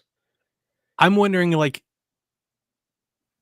do you want to play as like in control, Oh yeah, like the RE versus or game or you kill whatever. people? Yeah. Like you just have this, Like you dial have of 3 options to do. werewolves to place in this map. Right. And like maybe and obviously I think if this game was to be made, it'd be like Dead by Daylight where, and I don't want it to be like that. We got But enough of those games. but like it would be cool if the AI was smart enough to outsmart you, and it would also be cool if you could play against the AI and like see if you could survive. I think that one has some merit because it's kind of video gamey. I mean Yeah. that thing's bonkers. It's kind of stupid So nuts. we'll change it to, do you know the game Evil Genius or Dungeon Keeper? No. They're PC games where you play the bad guy and you build dungeons for the hero Okay. to run Yeah, through. like that. That would be like the perfect version of that game. Like either you play, it could even be like Super Mario Maker, right? You could either play as the creator of the Yeah. map Yep. or download someone's map and try to complete it. I think, and then the rule is you have to be able to complete your own map before you can upload it. I think that would be great for like a Cabin in the Woods game. I'm looking up Like a list of horror game maker, horror I'm movie looking up maker. horror games that I want to see made into a movie. I mean, we have so many of them. There's a Silent lot. Hill, Resident Evil. We've got Silent Hill movie. One of them was good. Uh, Resident Dead Evil, one of Space is them was good. good. Dead Space is a good answer. It would probably be my answer. I think that's as good an answer as I could come up with. I'm just looking through Well, we're here. gonna get a TV series from the Medium, right? Yeah. So that's Yep. close. Fear. Oh, Fear would be awesome. I Yeah. think Fear could be a good movie, good Yeah. adaptation. Thanks for the question, Drum. David says, after watching the same 80s and 90s favorites for years, I wanted to go back and watch classics, something new. What are your old school horror recommendations? Oh Josh, I'll go boy. first Yeah, go. because I've got a few of these on my shelf. This was easy for me. So the thing that I wrote down on my notes: Psycho and Hitchcock, Vincent Yep. Price. He never go wrong with any of those. Oh yeah. Hitchcock, Vincent Price, House of Wax, Theater of Blood, any old monster movies, Frankenstein, Bride of Frankenstein. I really like Invasion of the Body Snatchers. These are all things Yes. on my shelf. My wife really likes old horror movies, Yeah. Vertigo, like she Sure. really likes that stuff. So we usually watch one or two of those every year. Night of the Living Dead, of course, all Yeah. of those are good. Awesome. I had a few things pop up in my head, and now when you said Invasion of the Body Snatchers, they all left my brain. I don't know Oh, why. sorry. No, it's not. It's fine. Like I love that movie as well. I mean, we talked about it a little The bit. Wicker It's Man. not old school, but like I think 80s movies like The Lost Boys are very underrated still. Oh, I think that's what he's I think that's what he's watching. Yeah, he Is wants to like get Lost Boys and before slashers and that. stuff like that. Yeah. So, oh, boy. Repulsion, Rosemary's Baby. Yeah, Rosemary's Baby. Um, My wife loves The Omen. Loves it. And really? I think it is Okay. so boring.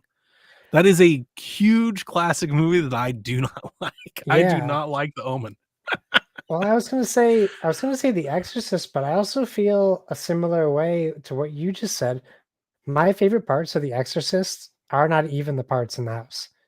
Yeah. There's Yeah. actually like a history and lore to that movie, which I'm way more interested in um, than what we get in the actual final product. You know one's being remade? Is it? Yeah, by the dude that's remaking the Halloween movies. He's doing an Exorcist movie. Oh, interesting. And I guess it's time, right? But we have so many like exorcism movies these days now, from Emily There's so many Rose other exorcism to movies that I like more than whatever. The Exorcist. Yeah. Like, Yeah, I mean, I would Exorcist is a rather watch The fine movie. Exorcism of Emily Rose than The Exorcist. Yeah, it's a fine movie, but, you have to understand what it Or The was like for Conjuring, people at the time Insidious. when they saw it. I don't have a great list of old school horror, because for me, old school horror is the '80s movies. 80s. Yeah, no, Like, I know. um, I think for most even people our going age, back that's what they think about. yeah, you could go back to, like, Nosferatu, but you're not gonna Oh, get a lot out of that. Like, nah. it's you can watch it to say you The watched it. Wolfman. Yeah, any of those, like, Universal monster movies, they're fine.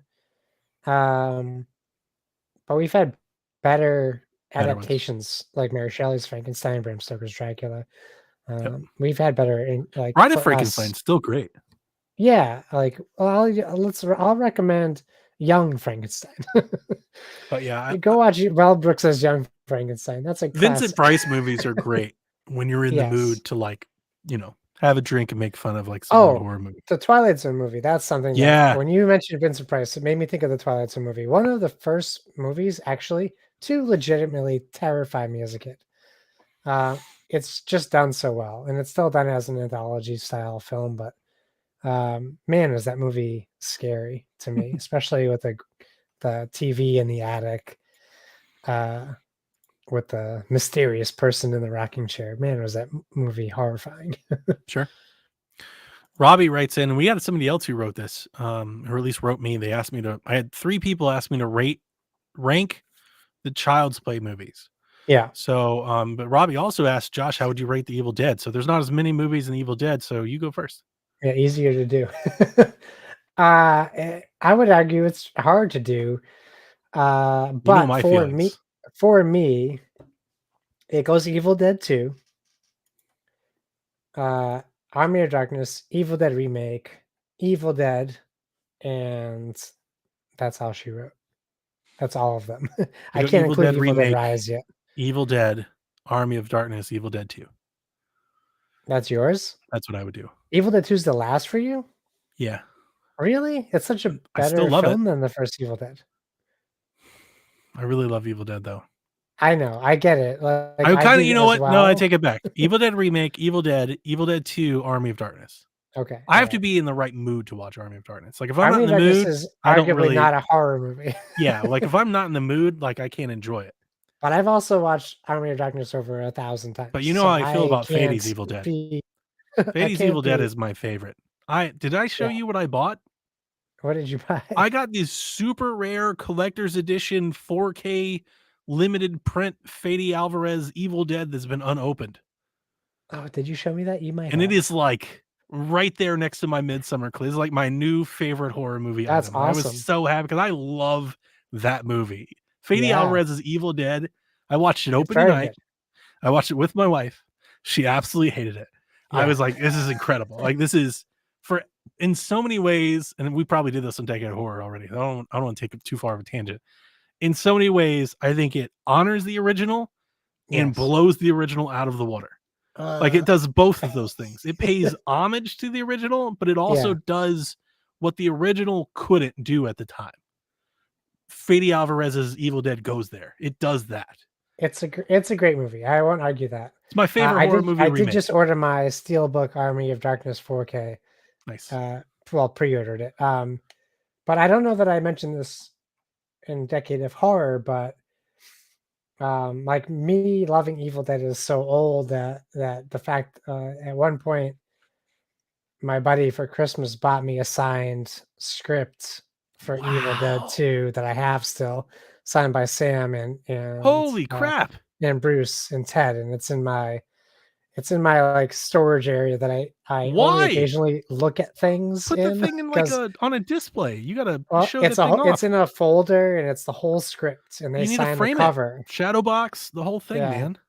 yeah, so that's something that I don't tell him enough how much I appreciated that gift, Dude, I'd and I build a will shrine to never that get thing. rid of that gift. I would build a shrine to it. Yeah, I love it so But yeah, much. I love Fede Alvarez's Evil Dead. Absolutely. Oh yeah, he wants me to rate the Child's Play Yeah, movies. rate your Child's Plays. Okay. Um okay, I'm going to rank them like how I when I think ranking things, I always think best to worst. So that's what I'm going to do. But As you do, yeah. I just want to say my favorites, are going to be a little out of this place. So when I think Chucky, I think the icon that is Chucky, the people think of Chucky and like the visions and the scenes that they remember is from Child's Play 2. I've Sure. actually, in my many, many years of loving Chucky and talking to people Chucky, I don't think half as many people have ever watched the actual Child's Play. I think most people think Child's Play 2 is Child's Play 1. Okay, so help me out. He gets kicked into the fireplace. Child's Play. Okay, good. I'm on the right Yeah. page. Child's Play 2 is with Kyle, and he's at their house with the little Andy, and they go to the school, they go to the orphanage, he kills Yeah. the teacher, and they end up in the Child's Play factory. And I Yes. Okay. think Yeah. those factory scenes are what most people think of when they think Chucky. And it's it's in so much of the imagery for Chucky. You see those big yellow boxes, you see the whole thing. It is kind of I've always thought it's just kind of it's quintessential Chucky. When people think Chucky, I think that's where their head goes. So I'll go Child's Play 2. I Okay. like Child's Play 2 as well. I'm not saying it's lesser than. Yeah. But for that reason, I'll put it there. The next one I'll put Child's Play, which I think is the better movie. Tom Holland's Child's Play from the 80s, the original Chucky movie, is a fantastic horror movie. Tom Whereas the other Holland ones, yeah, from Spider-Man. no, the director, Tom Holland. I think I got that He right, wasn't right? born yet. It is Tom Holland, though, right? In his name? I don't know. Child's Play I only know one 1980. Tom Holland, Donnie. No, because he's done other things. Yeah, Tom Holland. Yeah, I got it. I You're did making not me believe you. making me think of you're making me wonder if I'm not believing myself. Nathan Drake himself was in That's Child's correct. Play. No, Tom Holland is he's the director. Tom Holland Yeah. is No D. he's quite legendary in himself. Yeah. So anyway, back on point. I think he did Psycho 2, which I also think is Okay. an excellent sequel. Okay, so Child's Play 2, Child's Play. The 80s Child's Play is excellent because the first half of the movie, you don't see the doll move, Right. right? Everything is first person, which makes you think that Andy is possibly killing these people, or at least that's what people did back then. If you Yeah. don't know about Chucky before you see that movie, you think Andy's killing people. And then it's unveiled to you that it's actually Chucky in the incredible scene from the lady. What she was in Seventh Heaven or something, the mom, Oh. she's like, talk, damn it, or I'll throw you in the fire. Yeah. Oh, it's such a good scene. It's so good. So the original Child's Play, and then I'll go Curse of Chucky, which is the Okay. Netflix one, which I Yeah. adored, and it brings in um I'm starting to forget names, Josh. I've had too much to drink. That's okay. No one's Um, expecting you to remember names. no, come on. Chucky's voice actor, the dude from Lord of the Rings, Brad Dourif. Boromir. No, Brad Dourif. He brings in his daughter, and it just kind of reset the table, and it really kind of put the franchise back in line. It was kind of like a Yeah. recentering for Chucky. It kind of went off the rails, like after Bride of Chucky and Seed of Chucky. Like it kind of went a little goofy. So I'll go with Curse of Chucky, and then I'll go with Bride of Chucky. Bride of Chucky is just so 90s. It is every 90s trope that anybody thought made anything famous or was successful just thrown in there with Chucky. But it generally is entertaining, and it added Jennifer Tilly to the franchise, and she's been a staple ever since. Yeah. So it's pretty good. And then I'll go with Cult of Chucky. Cult of Chucky is the other Netflix movie, and Cult of Chucky, if we were ranking favorites, Cult of Chucky would be way higher for me. Yeah. Cult of Chucky's fucking insane. It's bizarre. There's multiple Chucky, and like it really, really goes places. Which I love that like they went so hard for. Like they tried to like do the thing. And I think that's the reason that people may not like it because they just Yeah. don't know. It's off the rails. It is just crazy. So Cult of Chucky, and then my least favorite ones to round them out. I'll go Seed of Chucky. I don't think it's particularly good, but I respect like what it does and what it was playing. I'll do a Child's Play with Aubrey Plaza, the Yeah. 2020 remake. It's fine. It just kind of is. And then Child's Play 3, which is just bad. That's the Okay. paintball Chucky where they go to the military base and it's Yes, just that's right. Oh it is my not god, I very didn't good. even think about that. Yeah. Child's Play 3 is not very good. Oof. Um Now rank all the Puppet Master movies. Go. Emiliano says, "What are your feelings on horror remakes that have been done in the last 10 years? Nightmare on Yeah. Elm Street, Hellraiser, Halloween. I am upset, Emiliano, that you did not list Fede Alvarez's Evil Dead." Well, I think he nailed in his question his thoughts, his feelings on the specific remakes. So I will tell you, all right, I'll just give my kind of lock stock remake answer. Remakes are a part Yeah. of horror. They always have been. All the movies that you think are super original from the 80s are all remakes of movies from the 50s and 60s. Right. The Crazies, Invasion of the Body Snatcher, like they're all remakes from back then.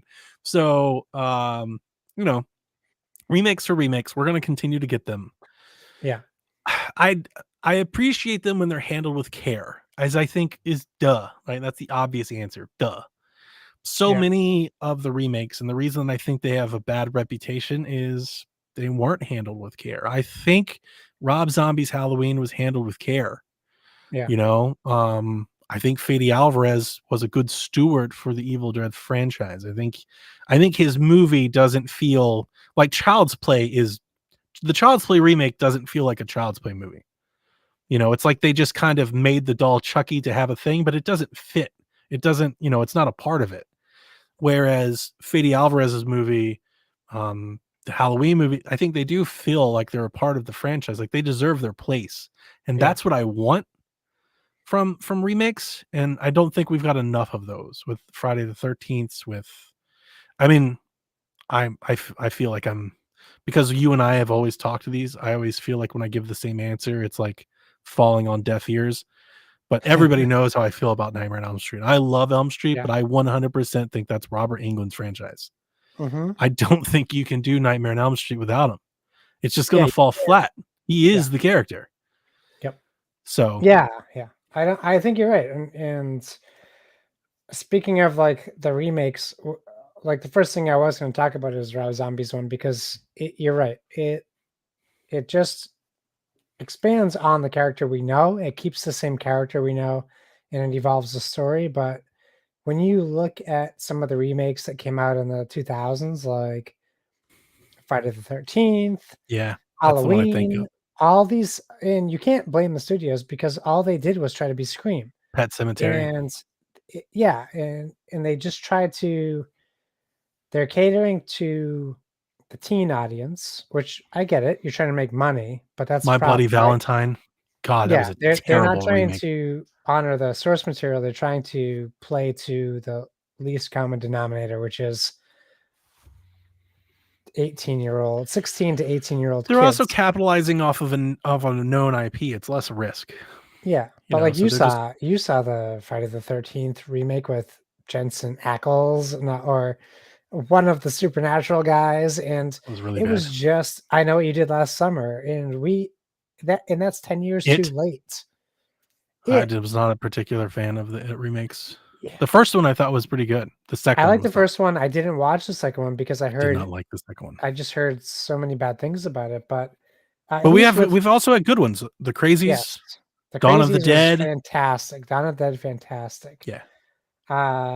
There's room for remakes, but you're right. It has to be in the right tone. And you know what? Hellraiser, I'm gonna put that up in the good remakes category.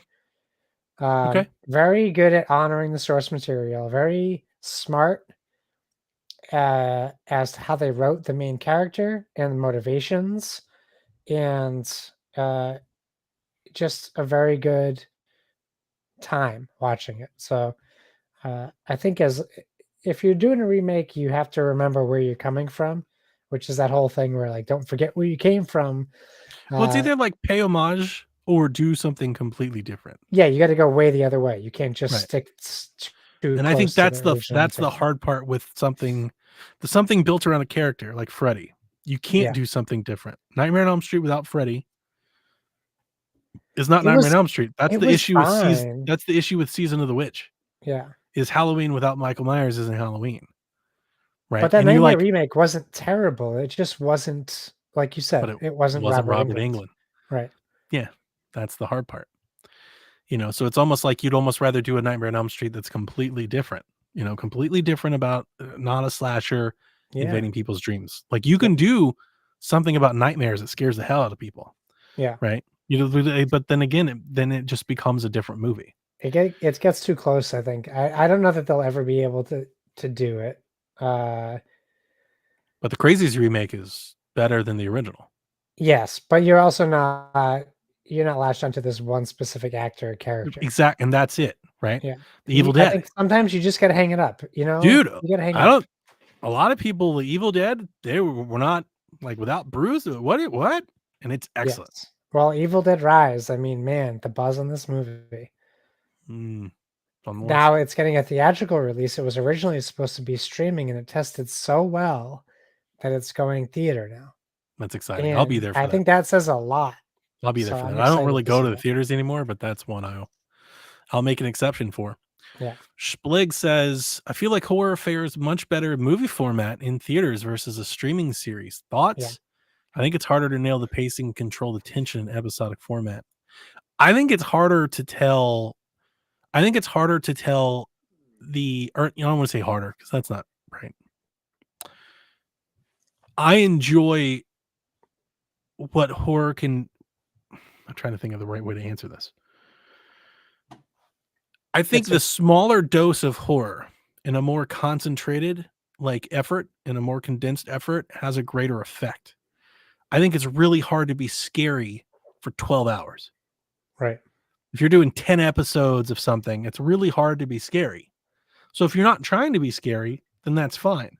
And I think that's what we often see with horror dramas. Like we don't have horror series, we have drama series that Yeah. have horror involvement. And I think there's a difference there.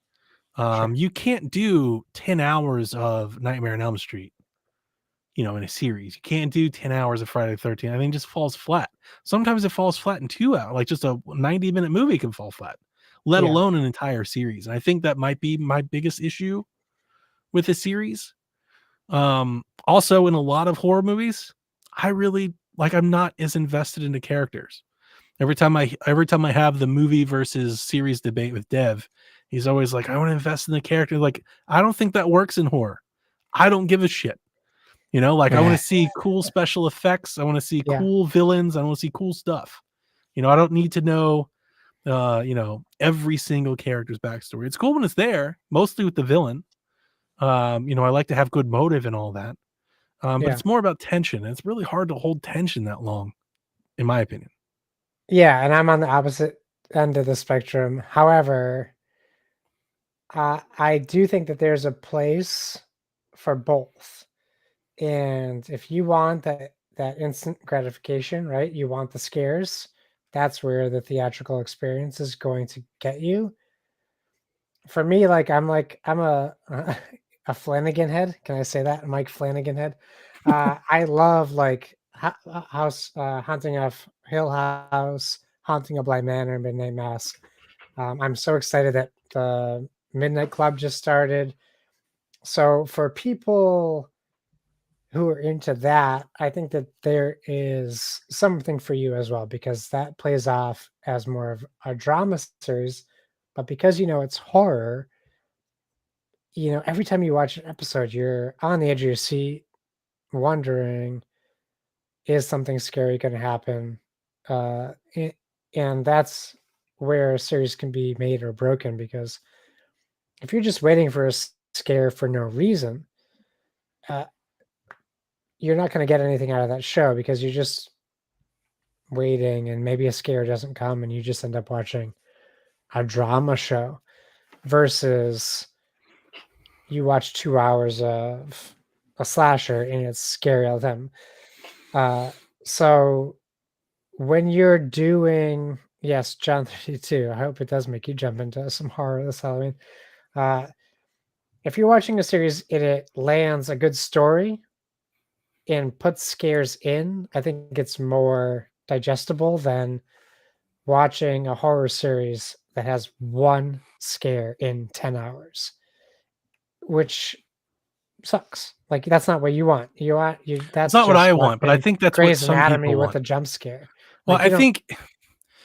I think some people like the horror aesthetic, and Oh, sure. a Yeah. series gives them that, like, to kind of, see Well, you that can watch dark, Sandman for that. You can but watch a horror aesthetic without a without scare. going to, like, the kills and the stuff that a Yeah. typical horror movie provides.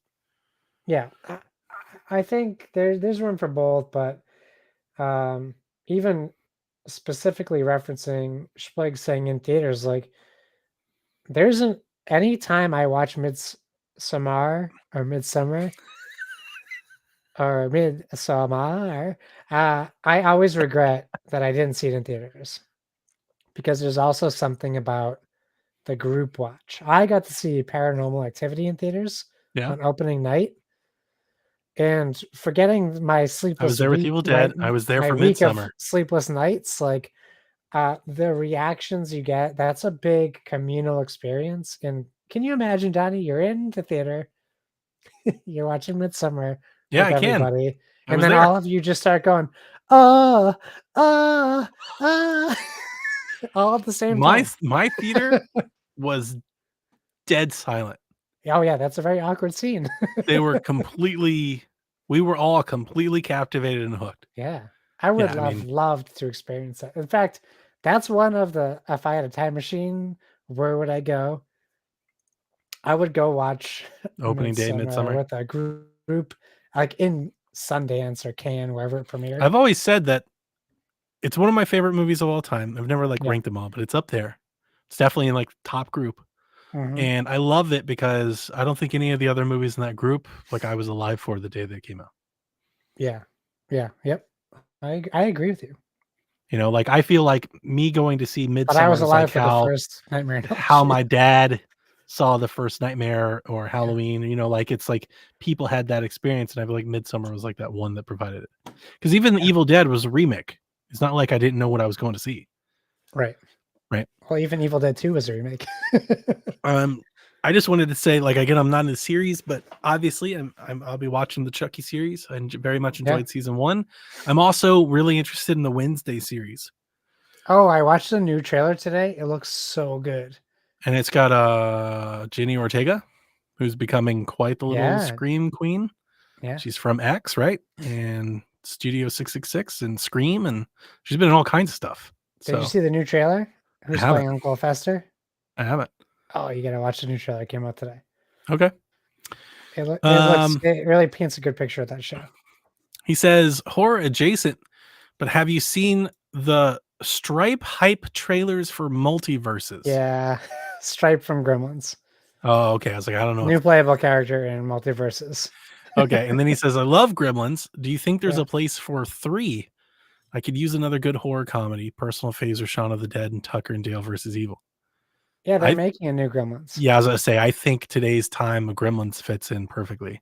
Yeah, Disney is currently making a new Gremlins, so it'll be you'll get it. Disney. Yeah. It won't be, well, I'm gonna talk about Disney in a little bit, It'll be all but yeah, don't PG'd. worry about it. They'll do it good.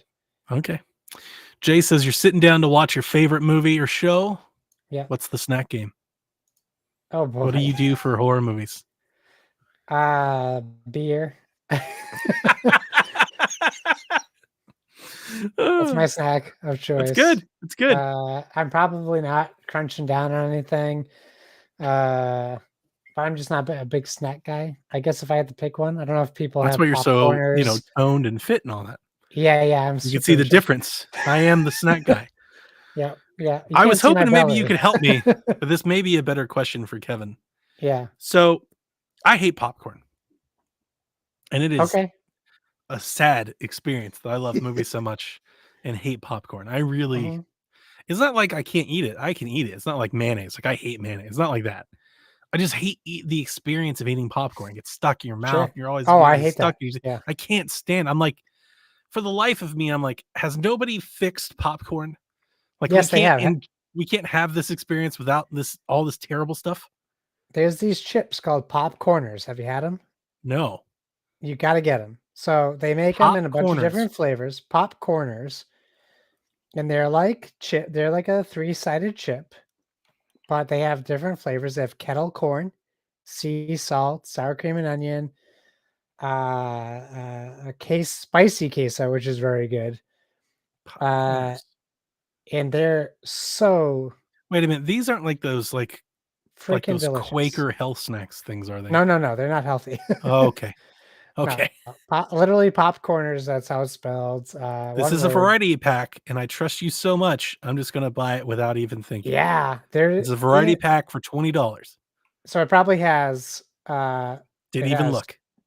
okay. They have a white cheddar, which is kinda like eating a popcorn version of Smart Food.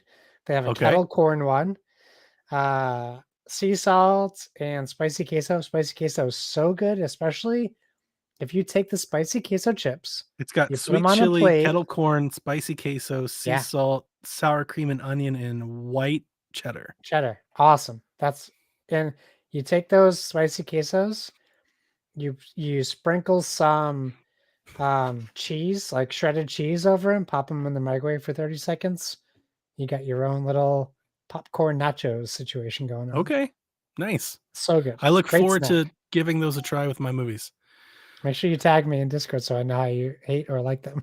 I will. So here's my thing with again with the popcorn. So generally for my entire life, it's always been candy, which I love sour candy. So Yes. Sour Patches. You know, do you ever eat Shock Tarts? Yes. Oh, yeah. I can't find them. Did they just die some Yeah, they're not a thing anymore. Oh my god. Like I've been in the mood like all year for Shock Tarts and I have been going to Yeah, gas stations every time I cannot find them. So yeah, Shock Tarts, Sour Patches, Mike and Ike's are like kind of my thing. That's usually what sure. I go to. But I'm also oddly enamored with the warm soft pretzel. Oh, yeah. And Yeah. I'm beginning to wonder like how do I get like the movie pretzel at home?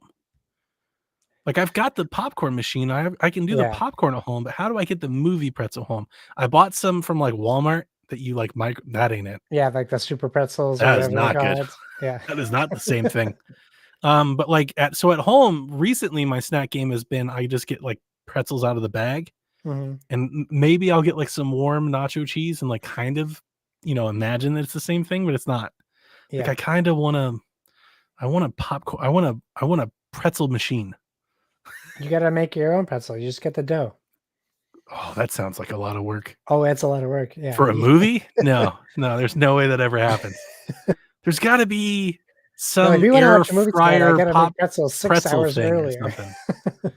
That's what I need. I need some chef to teach me how to get pretzels at home. Yeah.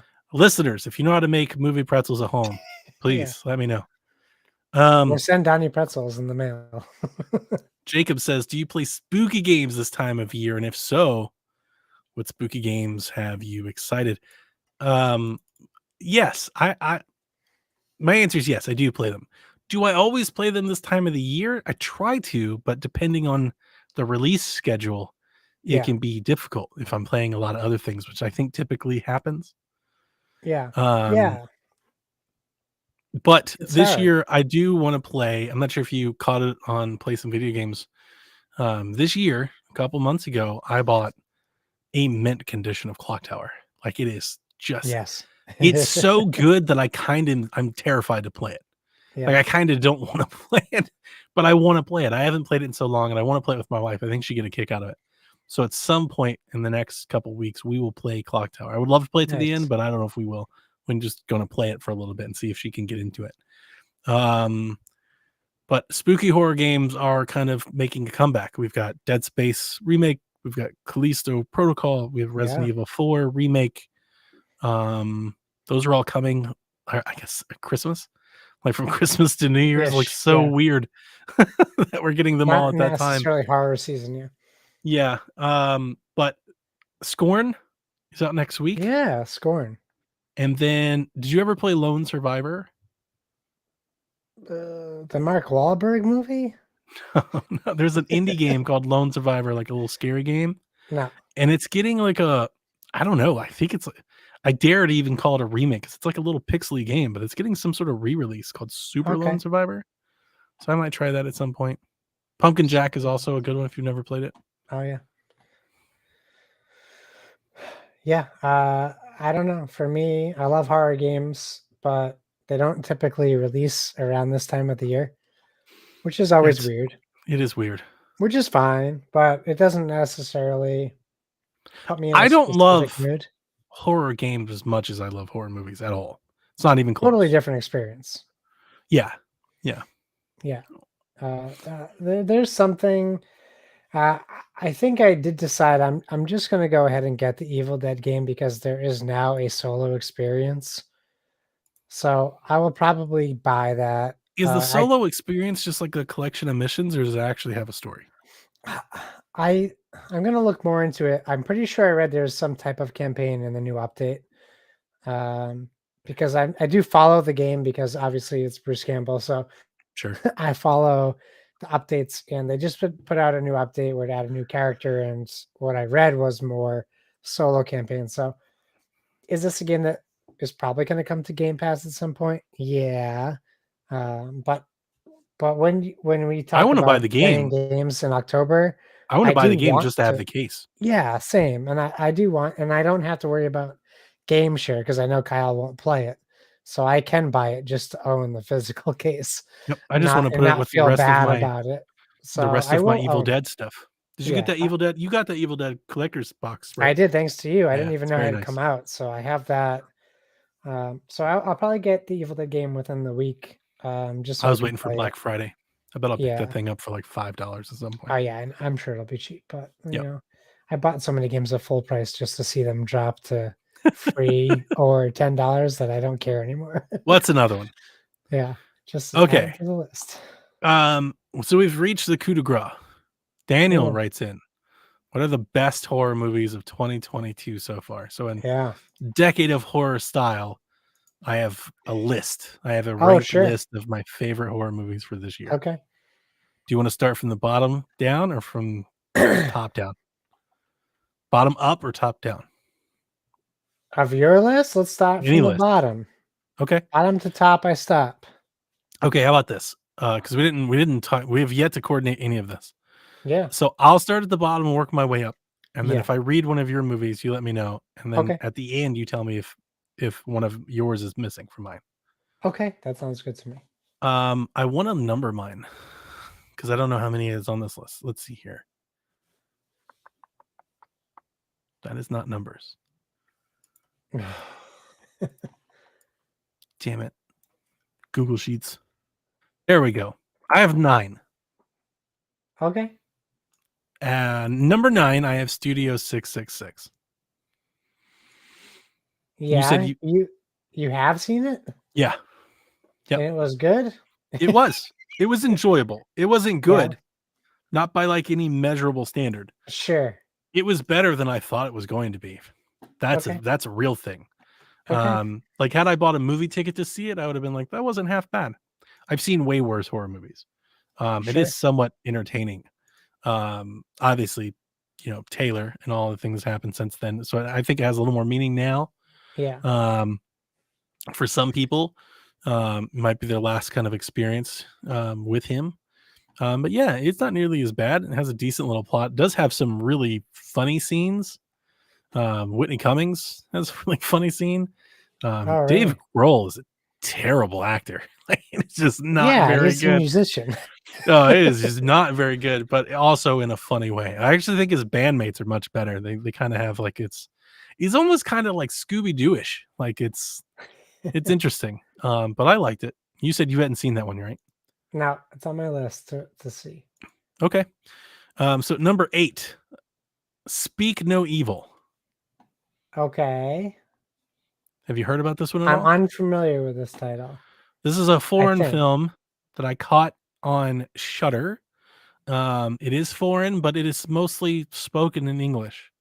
I think it's Danish or Finnish or Okay. Dutch or something like that, but it's mostly in English. There are moments where I always watch all my movies with subtitles anyway. Yeah. But this was pretty easy to enjoy. This is like one of the ones that I would watch like without my wife. Okay. And it's a slow burn, or slow build, I guess might be a better way of putting it. It's uncomfortable as hell. So Mm, basically, like your basic plot, without giving spoilers, like this couple goes to spend like a week vacation with another couple, and just like generally for like the first half of the movie, you just kind of keep picking up like these really subtle like red flags, like something's afoot, something's off here, yeah. and then it just slowly builds, and then the last third of that movie, Josh, it gets real dark and uncomfortable and hard to watch. Hard to Sure. watch. Especially the ending is excruciatingly brutal. Okay. That And sounds it fun.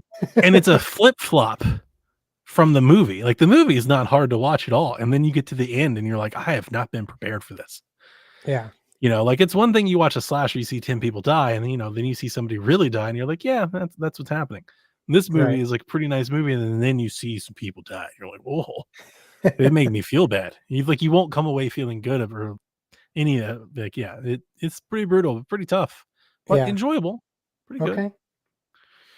Number 7, I honestly can't remember if this was last year. I think it was this year. I didn't even check. This is how ill prepared I am. I didn't even check. This is just off memory. The Night House. Last year, but if you saw it this year, that's fine. I think I did to see it this year because I didn't see Yeah. it until way after it came out on video. Yeah. But I It's a really enjoyed pandemic The Night movie. House. I liked it. I liked it a lot. Yeah. We talked about before. Um, I thought, you've seen this, right? Mm-mm. Oh, I haven't oh, seen it, but I okay. really want to see it. I think, yeah, I think you'll like this one based on kind of your other, like it's more And of I like love a, her as an actress too, so I can't wait to yeah, watch it. and you're just like it's not scary. It's just more or less you're trying to figure it out. Yeah. You're Yep. trying to figure it. It's way better than like the Invisible Man Okay, really? Because I really for like me. The Invisible Man. Yeah, I think it's better movie for sure. Okay. I liked it a lot. Number 6, out of all the movies on here, maybe except for like 2, number 6 is the one that I'm most excited to talk about. Okay, give it to me. I watched it last night. Oh, It so was it's my last fresh. movie before we watched this. And I talked to Lucas about it because I really want him to watch it. Like I had to message him like you've got to watch this. And I think you do too. Okay. I don't want to spoil it. And I don't think I can even, because this movie's a fucking experience. This movie's called We're All Going to the World's Fair. What? All right. Yeah. Josh, quickly Google. You can watch it for free right now on HBO Max if you're a subscriber. We're all going to the World's Fair. Okay. So it's Interesting. not particularly good. Oh, that has a very low rating. It's on my list at 6, right? So I don't want to like come off and be like, "Oh my god, it's amazing." But here's what I will tell you. It's fucking interesting and different, and it's very unique, and it's unlike anything that I've seen in years. Yeah. If I had to describe it to maybe tempt you, here's what I wrote to Lucas. I said, "It's interesting. It's like Something's Wrong with Kevin mixed with some paranormal or host production. But then there's a little splash of some Cronenberg, Stuart Gordon shit in here too." Oh boy. What does that do for you? It makes me uneasy. That's what this movie is. The movie is very uneasy. So this Okay. movie basically, the premise of this movie is A girl wants to go to the World's Fair. no, not at all. So the World's Fair is a viral YouTube thing, Yeah, like a it's viral YouTube, creepypasta. like a viral YouTube trend. And this movie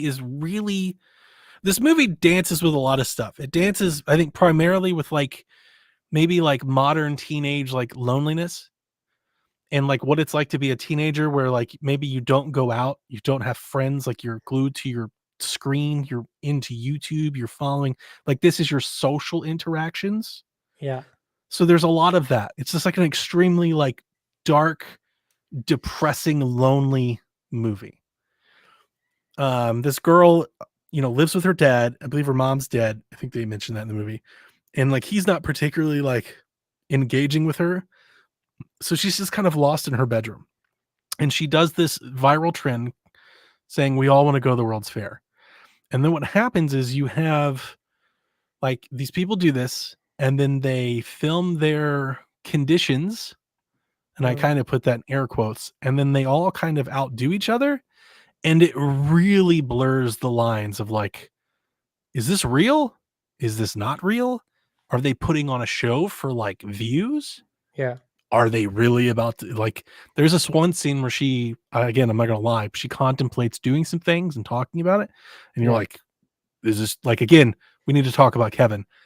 Some shit gets real, and it's just really dark and different, and it's, I don't know, it leaves a lasting impact, Yeah.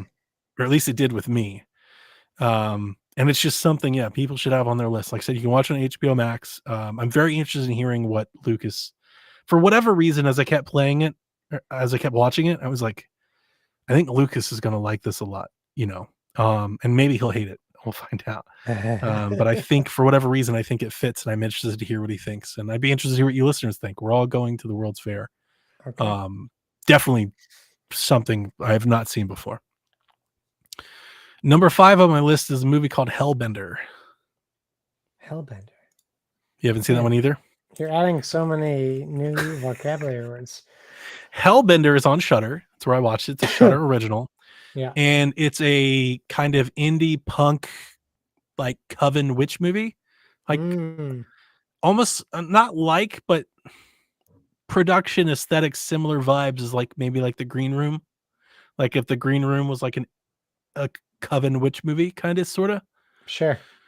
And the basic plot of the movie is like a cat and mouse between a mom and a daughter. They're both witches, and you see this girl kind of explore her witch powers, and it goes places. And it's just kind of grungy cool.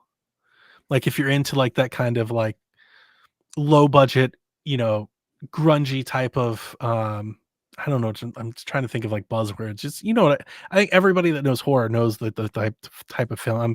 For whatever reason, I can't come up with another like example. Sure. That's where I like The Green Room comes from. It's kind of in that, like beneath the radar, low production, but good story, great acting. Yeah. But not like over the top, not huge set pieces, indie. Sure. But cool and definitely enjoyable. Has a good story. Well, the trailer looks like Dark and the Wicked vibes. Yeah. Thank you. That is a really good, something like that. Like Dark and the Wicked is very much kind of on par with something like that production wise. Yeah. Dark and the Wicked actually might have more production, but yeah, Dark and the Wicked, classic horror story, stuff like that. I like like that movie that I hated that you liked, The Rental or whatever. The Rental. I don't remember that one. The cat, or the one with the lady, in the woods, not the woods, in the ice. Oh, yeah. Was it called The Rental? I think so. No, that's the Alison Brie one. Yeah, no, I don't think that's what it was called, but I know what you're talking about. Is the one that had Riley Coe in it? Similar vibes. Yeah, Riley. Yeah. I love her. Similar vibes. The big reason why I like that movie so much, I think. I just really like her. She's great. But I definitely like that movie. Now I want to look up that movie. The Lodge. The Lodge. Same, the Lodge. Whatever. Very good. The Rental, The Lodge, same idea. Okay. I'm wondering, obviously, I'm not going to get through my whole list without you having, how many are on your list? I have a short list, so okay. I want you to get through yours. Number 4 on my movies for this year is The Sadness. Okay. And that is the Japanese zombie pandemic movie. I watched it on Shudder. I believe they got first dibs on streaming it. And The Sadness is interesting because when The Sadness was out in Japan, all of the horror sites were talking about it. It was like, this is definitely the most hyped zombie movie since Train to Busan. Train to Busan's way better.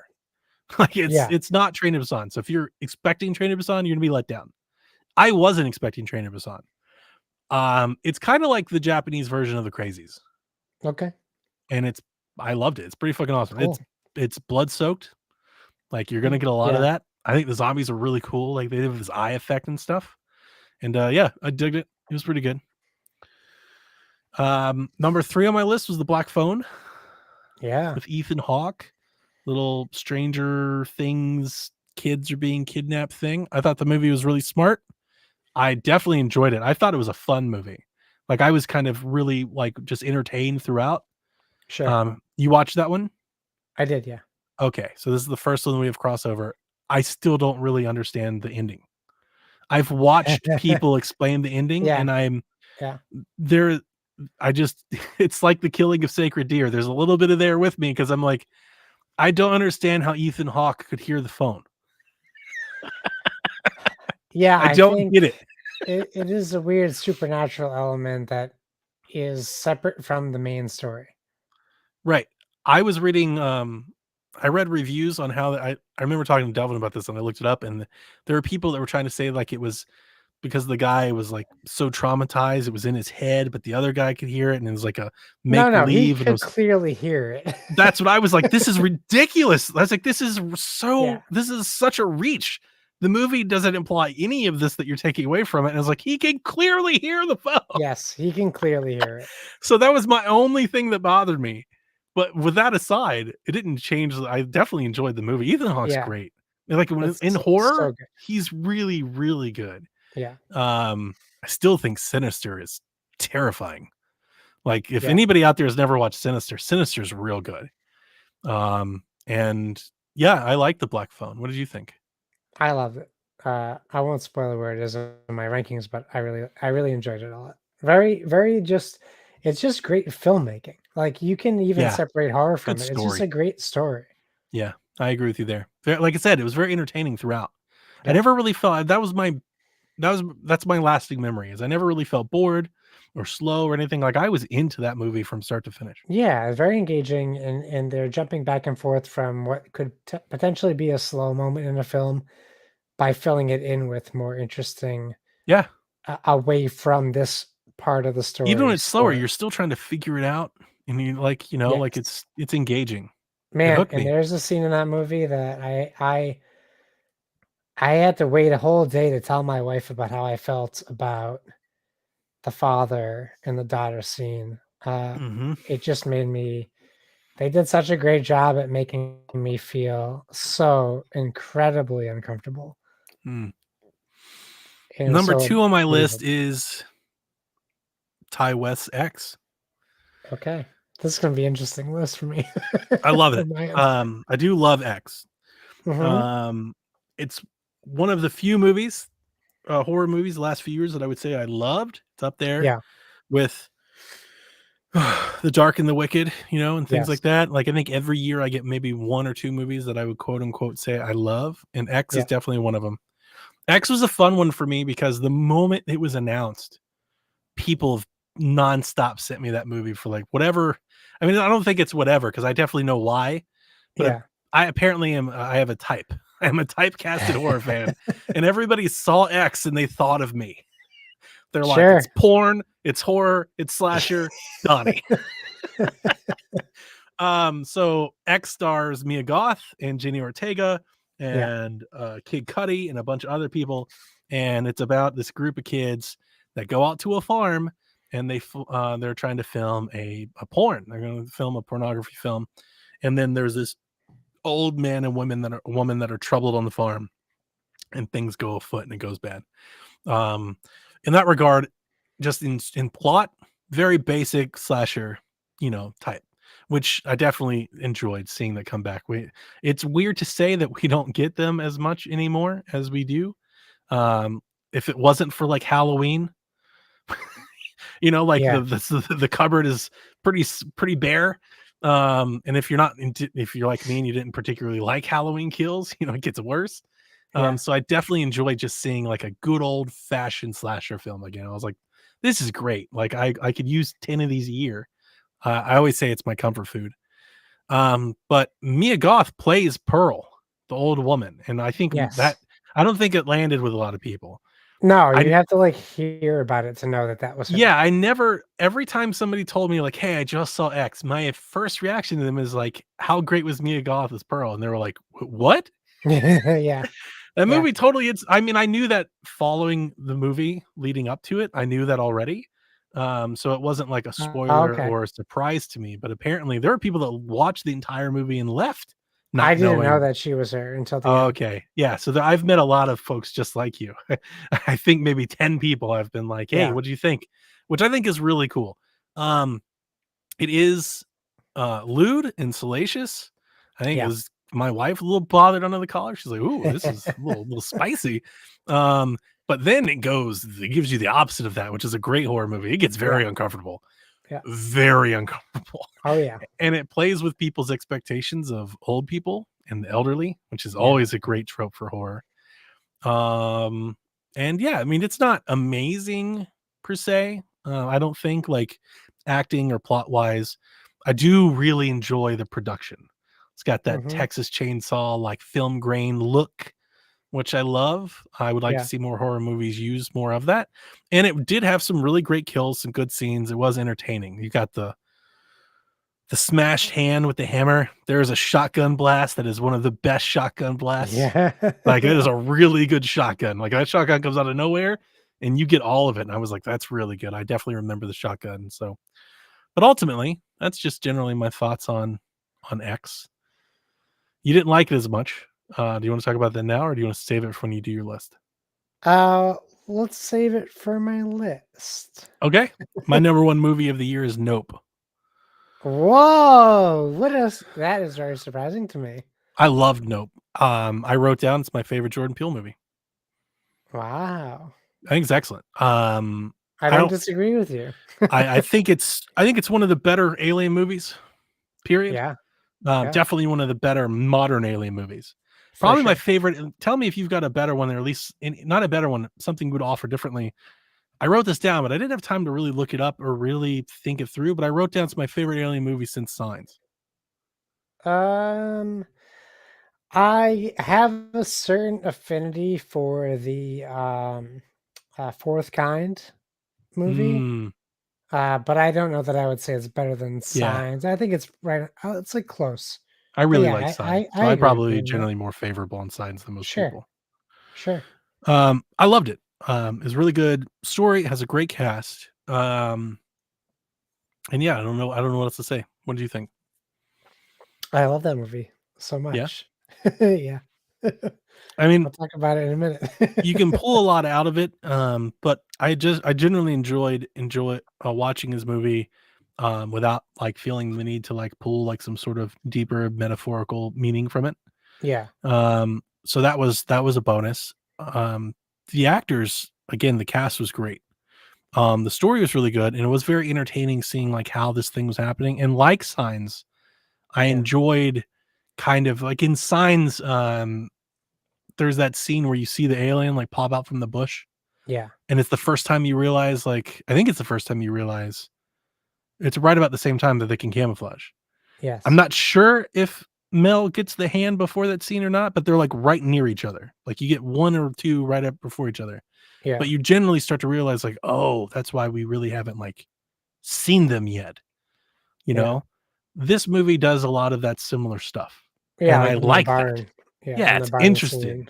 Yeah, Um, and it was creepy. There's lots of different creepies, but, just generally, I just thought it was entertaining and fun, and very well scripted, I think, is yeah. just everything had meaning, and, yeah, I loved it. I loved it. Favorite Jordan Peele movie. Awesome. I love that list. That's great. My turn, right? Yep. Here we Take go. it away. Bottom of my list is X. Okay. And I'm sorry. It's okay. I actually really like a lot of X. I honestly truly do. But my experience with X was probably more on the line of my experience with Halloween, where I was just like mostly bored Mm. um with the story. And I kept thinking to myself, what's wrong with me? Everyone loves this movie. I shouldn't be bored, but I just was. Well, if I would I extrapolate something out of that, I mean, I think what we've Yeah, learned through Decade of Horror and talking together is that you like that deeper, like, hidden afoot, like, what's going on. You like being a little bit sure. more engaged, It's right? very And straightforward movie, X yeah. is not that at all. X is But like, the we've got acting is naked girls, incredible. we're Yeah. killing people, get in Yes. here. You know, like, it is not that. The acting is incredible. I really enjoyed it so much, in that regard. But, yeah, like, and it kind of plays with it. Tries to do a little bit of Tarantino, which doesn't Yeah, always work for me. yeah. Um, but I can appreciate the attempt. But we don't need to linger on it. So next on that list is I'm gonna start to like I don't know if I should put Prey ahead or behind of X because Prey is more sci-fi than it is horror. Mm. I struggle with like putting It's on a sci-fi lot of people's horror lists, and I never yeah, thought of Predator as a horror movie. it's so sci-fi, but I understand I think when people I not think Predator, knowing I where to think put it. gigantic Schwarzenegger muscles and, like, action movie. Yeah, and this movie isn't that. This movie Okay, is uh anti Schwarzenegger. okay. But it is about indigenous people being like doing what they do and Yeah. dealing with um you could argue a new form of colonialism. Mm. Like they're dealing with this foreign attack and I know you haven't seen it yet, so I don't want to spoil anything about it, but it I haven't really seen it for a just reason. I don't particularly it I gets only wanna into see it because it's on other yeah, people's lists that are like, "You should see it." I don't call myself, like, a Predator fan. I'm not, like, really into sure. Predator, so I'm not compelled to really wanna see it. I think this is a good movie separate from Predator. Okay. Like, I think that's why it's good. And that's why it's even on my list, period, to be honest with you. Um, ooh, excuse me. Oof. My next movie is Candyman. I know it Okay. wasn't 2022 release, but I saw it in Sure. 2022. I had really high hopes. I know people think that it's a Jordan Peele movie, but he's just a producer. I'm sure he had some insight into this film. They do a lot of hard work to reinvent this franchise, but I don't think it ever gets to where this movie could be. It is Mm, a fine movie. It's not bad. It's not good though. It's just very mediocre horror. In mm. fact, I would argue there's very little horror in this movie. That I would agree with. That part you It's got me. it's I thought it was pretty it's good. It's a I it's would a call it's it, an like, a good interesting movie. development on the Candyman creation. Yeah, I Like, agree I with that get where too. they're going with that, and I like that part, and I like the roots that they're putting in to the Candyman character. And it I just pays a I don't lot of ever feel like tribute to the series, which I yeah. also really enjoyed. And Oh, for sure, I and thought the script was pretty smart, like, in yeah, how they try to tie these kind of things together. I was like, that's pretty good." Like, I've seen yeah, other movies not do it nearly as well, but I agree with you. There's not a lot of horror. My yeah, biggest issue, I'm not sure if I said this on the last podcast, or I definitely remember talking about when I watched it.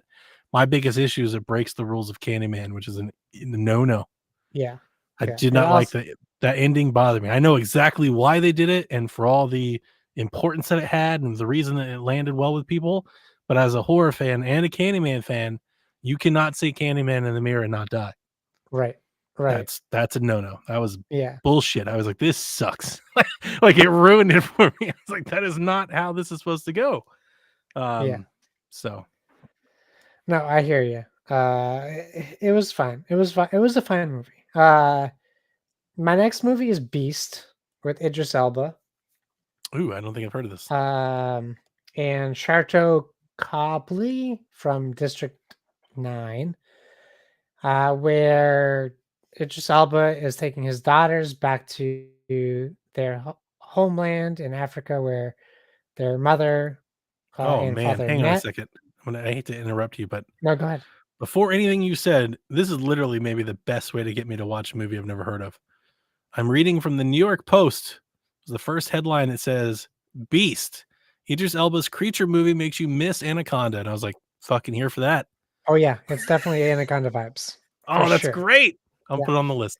It's not a great movie, but it is a very fun movie to watch.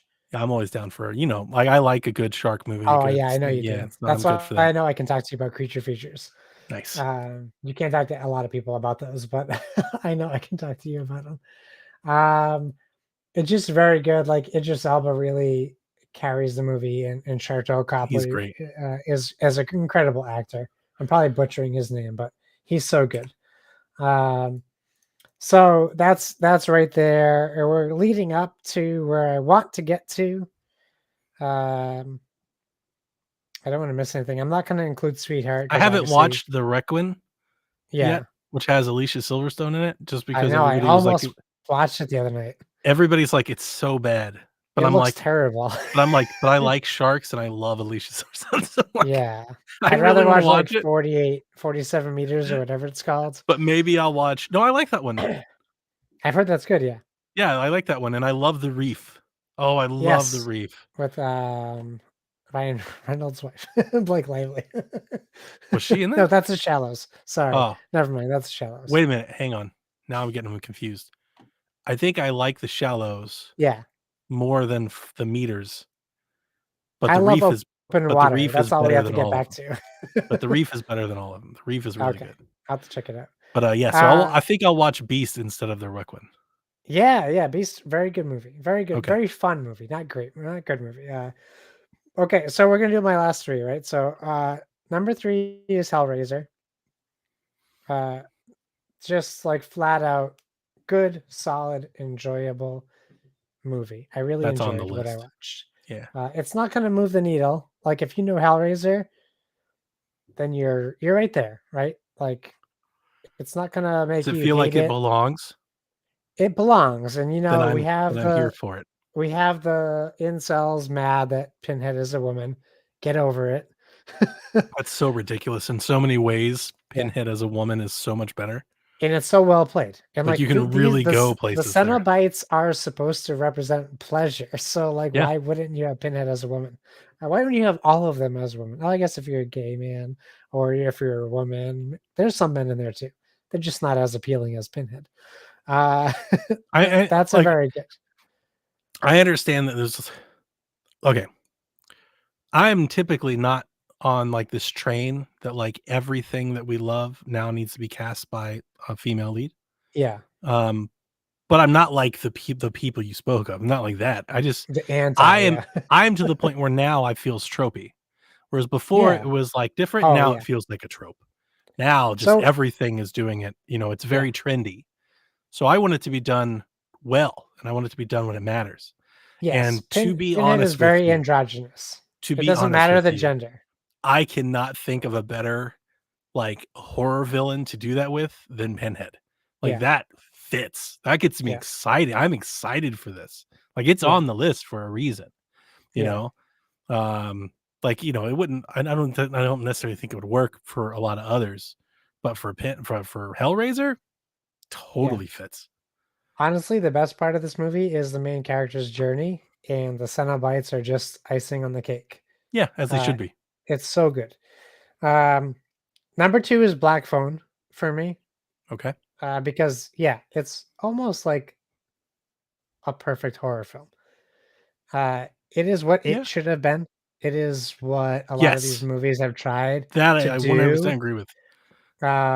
It's like what Stranger Things could be. It's Exactly. very It's very much traditional. right. It's where you think of unsolved mysteries, Yep. and it really plays into that. And you're like, how can these kids be getting caught?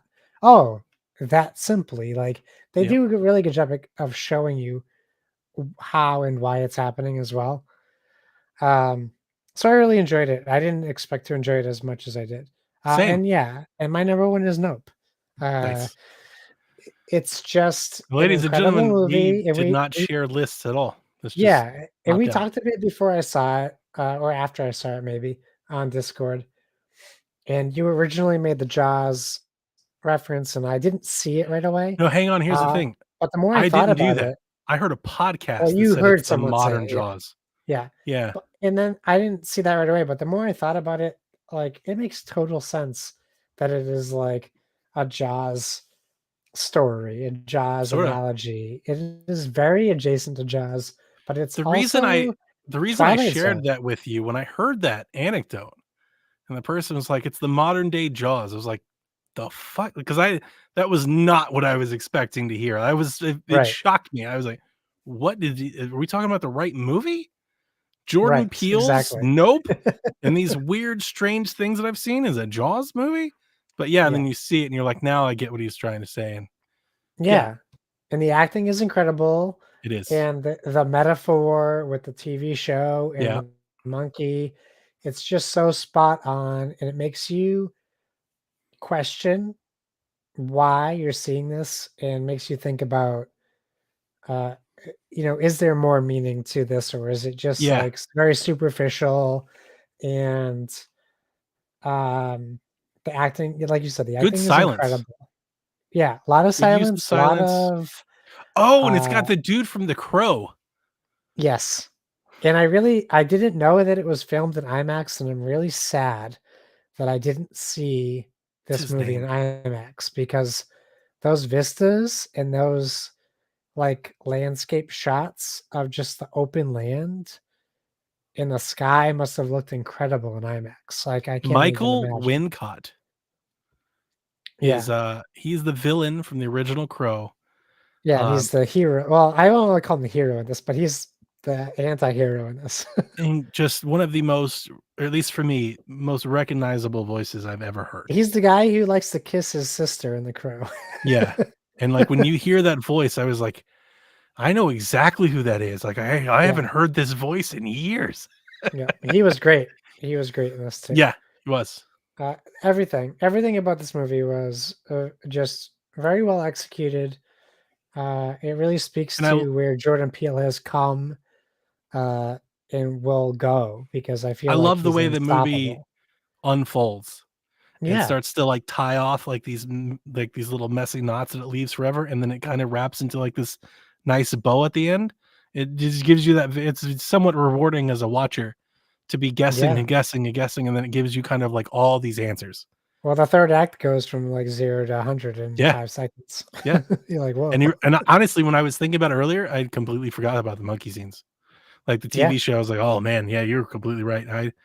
I loved it. I immediately I rented it because, I didn't know what to expect, honestly. I didn't look yeah. into the reviews. I wasn't planning on, like, just buying it. So I rented it, and then I bought it. Like, as soon as I finished it, I Oh, was like, yeah. "It's gotta go right on the shelf." So good. Yeah, very Love good. it. My favorite one.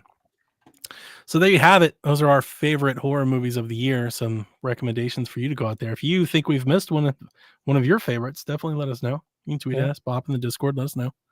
The last thing that I wanted to touch on before we leave is your future list after this yeah. season. What's coming down the road that's not out yet that has you excited? I mean, Evil Dead Rise, right? Like, What's on my that's a list? big one Yep. for me. Um, I will be honest, I haven't looked too far out of this Okay, I've got a year. list. Let me start. I still haven't seen Scream, and that's, like, Ooh, there's a reason that's it's not on my list. on my list. I It's did not good. not like the new Oh, Scream at all. well, I can't leave out, something I shared in the Discord that was shared to me by A24, which is this weird ass Megan movie. Yeah, the doll Like, movie. I can't not think about a creepy doll and not think about whatever the hell that movie's I gonna hope with be. A24, I hope it's good because I've watched a lot of creepy doll movies that are not good. Yeah, Being a Chucky and Annabelle fan, I've watched a lot of doll but movies that are it's not like very an good. AI Yeah. doll. Yep. Super unsettling, and, I didn't know this, but I haven't looked into it a lot outside of, like, just seeing general clips. Is it a sex doll? no, it's not a sex doll. Okay. It's, like, too small. Okay. Well, yes, that's in the eye of the beholder. Oh, no. I God, don't I didn't view wanna it think of that. as a sex doll. Okay. It's just like, because the doll is very pretty and stuff on all the promos and stuff. I was wondering if Yes, it's like she is a very pretty and looking. knowing, like, A24, I was like, "Is this like a sex doll gone bad?" Yeah, I know, it could be. Have you seen the trailer for Knock at the Cabin? Yes, Okay, with that's on my list. Dave Bautista. That's Yes, M. Night movie, M. right? Night's next movie. Yeah, Yeah, yeah. Bautista that's could be on the good. list. I'm into cult shit, so, like, that's definitely it is on my list, actually. I do Yeah, have it on that's my like that list. Armageddon, and they're doing Salem's Lot again, Mm, I'm which not I'm as excited interested to for that. see where that goes. It could be Okay, terrible. I did have that on my list. Okay. David Gordon Green doing The Exorcist. Yeah. There is a series which doesn't particularly have me excited, but I did really love the movie. So there is a series coming of Let the Right One In. Yes, I do know about that. I'm interested in that, but I don't have high hopes. Yeah, I'm actually making my way from the bottom up. Halloween Ends is streaming Yeah. on Peacock, which is exciting because I didn't want to buy it. I wasn't going to theaters to see it. So now I get to watch it, and if I don't like it, that's it. I could just not like it. But I hope they land it. I really hope they land it well, because this is, again, for the last time, Laurie Strode's final thing, we hope. Like, is this it? Yeah. It? That's all they keep saying, is that it's it? Like, is this it? It? Do you think? I'm asking, do you No, think this is no, it I for don't Jamie think Lee so. Curtis? Like, this No. is supposed to be it. No, this Um, might be well, this might be it for Halloween, but I don't think she's done with horror movies. oh, okay. Yeah, because she says this is it for her in the franchise. So, Yeah. here's the thing. Halloween's not going anywhere. There will be more Halloween movies. Yeah, they'll wait till she dies and then they'll do a new one. Yeah, they'll do something. I thought this whole trilogy was gonna lead up to them, like, handing it off Yeah. to another, to a new character, and they still might, but in some of the choices that Halloween Kills makes, I was like, this is what I was thinking wasn't going to happen. So we'll see. Continuing to move up the list, I have Evil Dead Rise, and then the next Yeah. one up the list would be Pearl. Do you know there's another Oh, movie in this X thing? There's 3 of them. I heard a rumor about it. I didn't know for sure though. Yeah, there's another one after Pearl. But I definitely wanna watch Pearl. Then, honestly, the top 3, well, I've got top 2 that I'm, like, really excited for, and then 1 that I'm excited for, but also terrified of. So let's talk about that one. Okay. Lionsgate has announced that they are remaking the entire Strangers trilogy. I was just gonna ask you about that because it's gonna be directed by Rennie Harlan. And I love The Strangers, one of my favorite franchises, and I'm Yeah, terrified that this is gonna be bad. I'm not particularly well versed with the director or the sure. actors and He stuff. did Cliffhanger. Oh, wow. Like the cliffhanger? The Cliffhanger. Oh my god. Okay. And it's supposed to be set in, like, Russia or something? Sure. Yeah, I don't know, man. I don't know. Look, I'm here for it. I love The Strangers, but dude, don't fuck it up. Please don't ruin The Strangers for me. The top 2 are the ones that I'm, like, generally, like, really excited, like, trying to find information on them. Yeah. Apparently, I don't believe this to be true, but allegedly, reportedly, there is a Cloverfield sequel coming out next year. I heard this. A true to form real Cloverfield sequel, not some bullshit alien space walls killing people, not John Goodman Yeah, in it's a a bunker. Paramount film. Yes, and I would love nothing more than to go to the theaters and see a real Cloverfield movie, because I love Cloverfield. Cloverfield was excellent, just excellent. And then Yeah. the thing that I'm actually most excited to watch, it's something I've been following for years now. It got great screenings, great reviews. I have no idea when it's coming out. It should be coming out soon. It's been screening everywhere. Is a documentary called Living with Chucky. Oh, And it follows I want to it follows, I think, like the doll maker, like, living with Chucky, and the girl that's doing it, like, lived in the house, and it grows up, and it's basically just, it's fanfare for the entire franchise, right?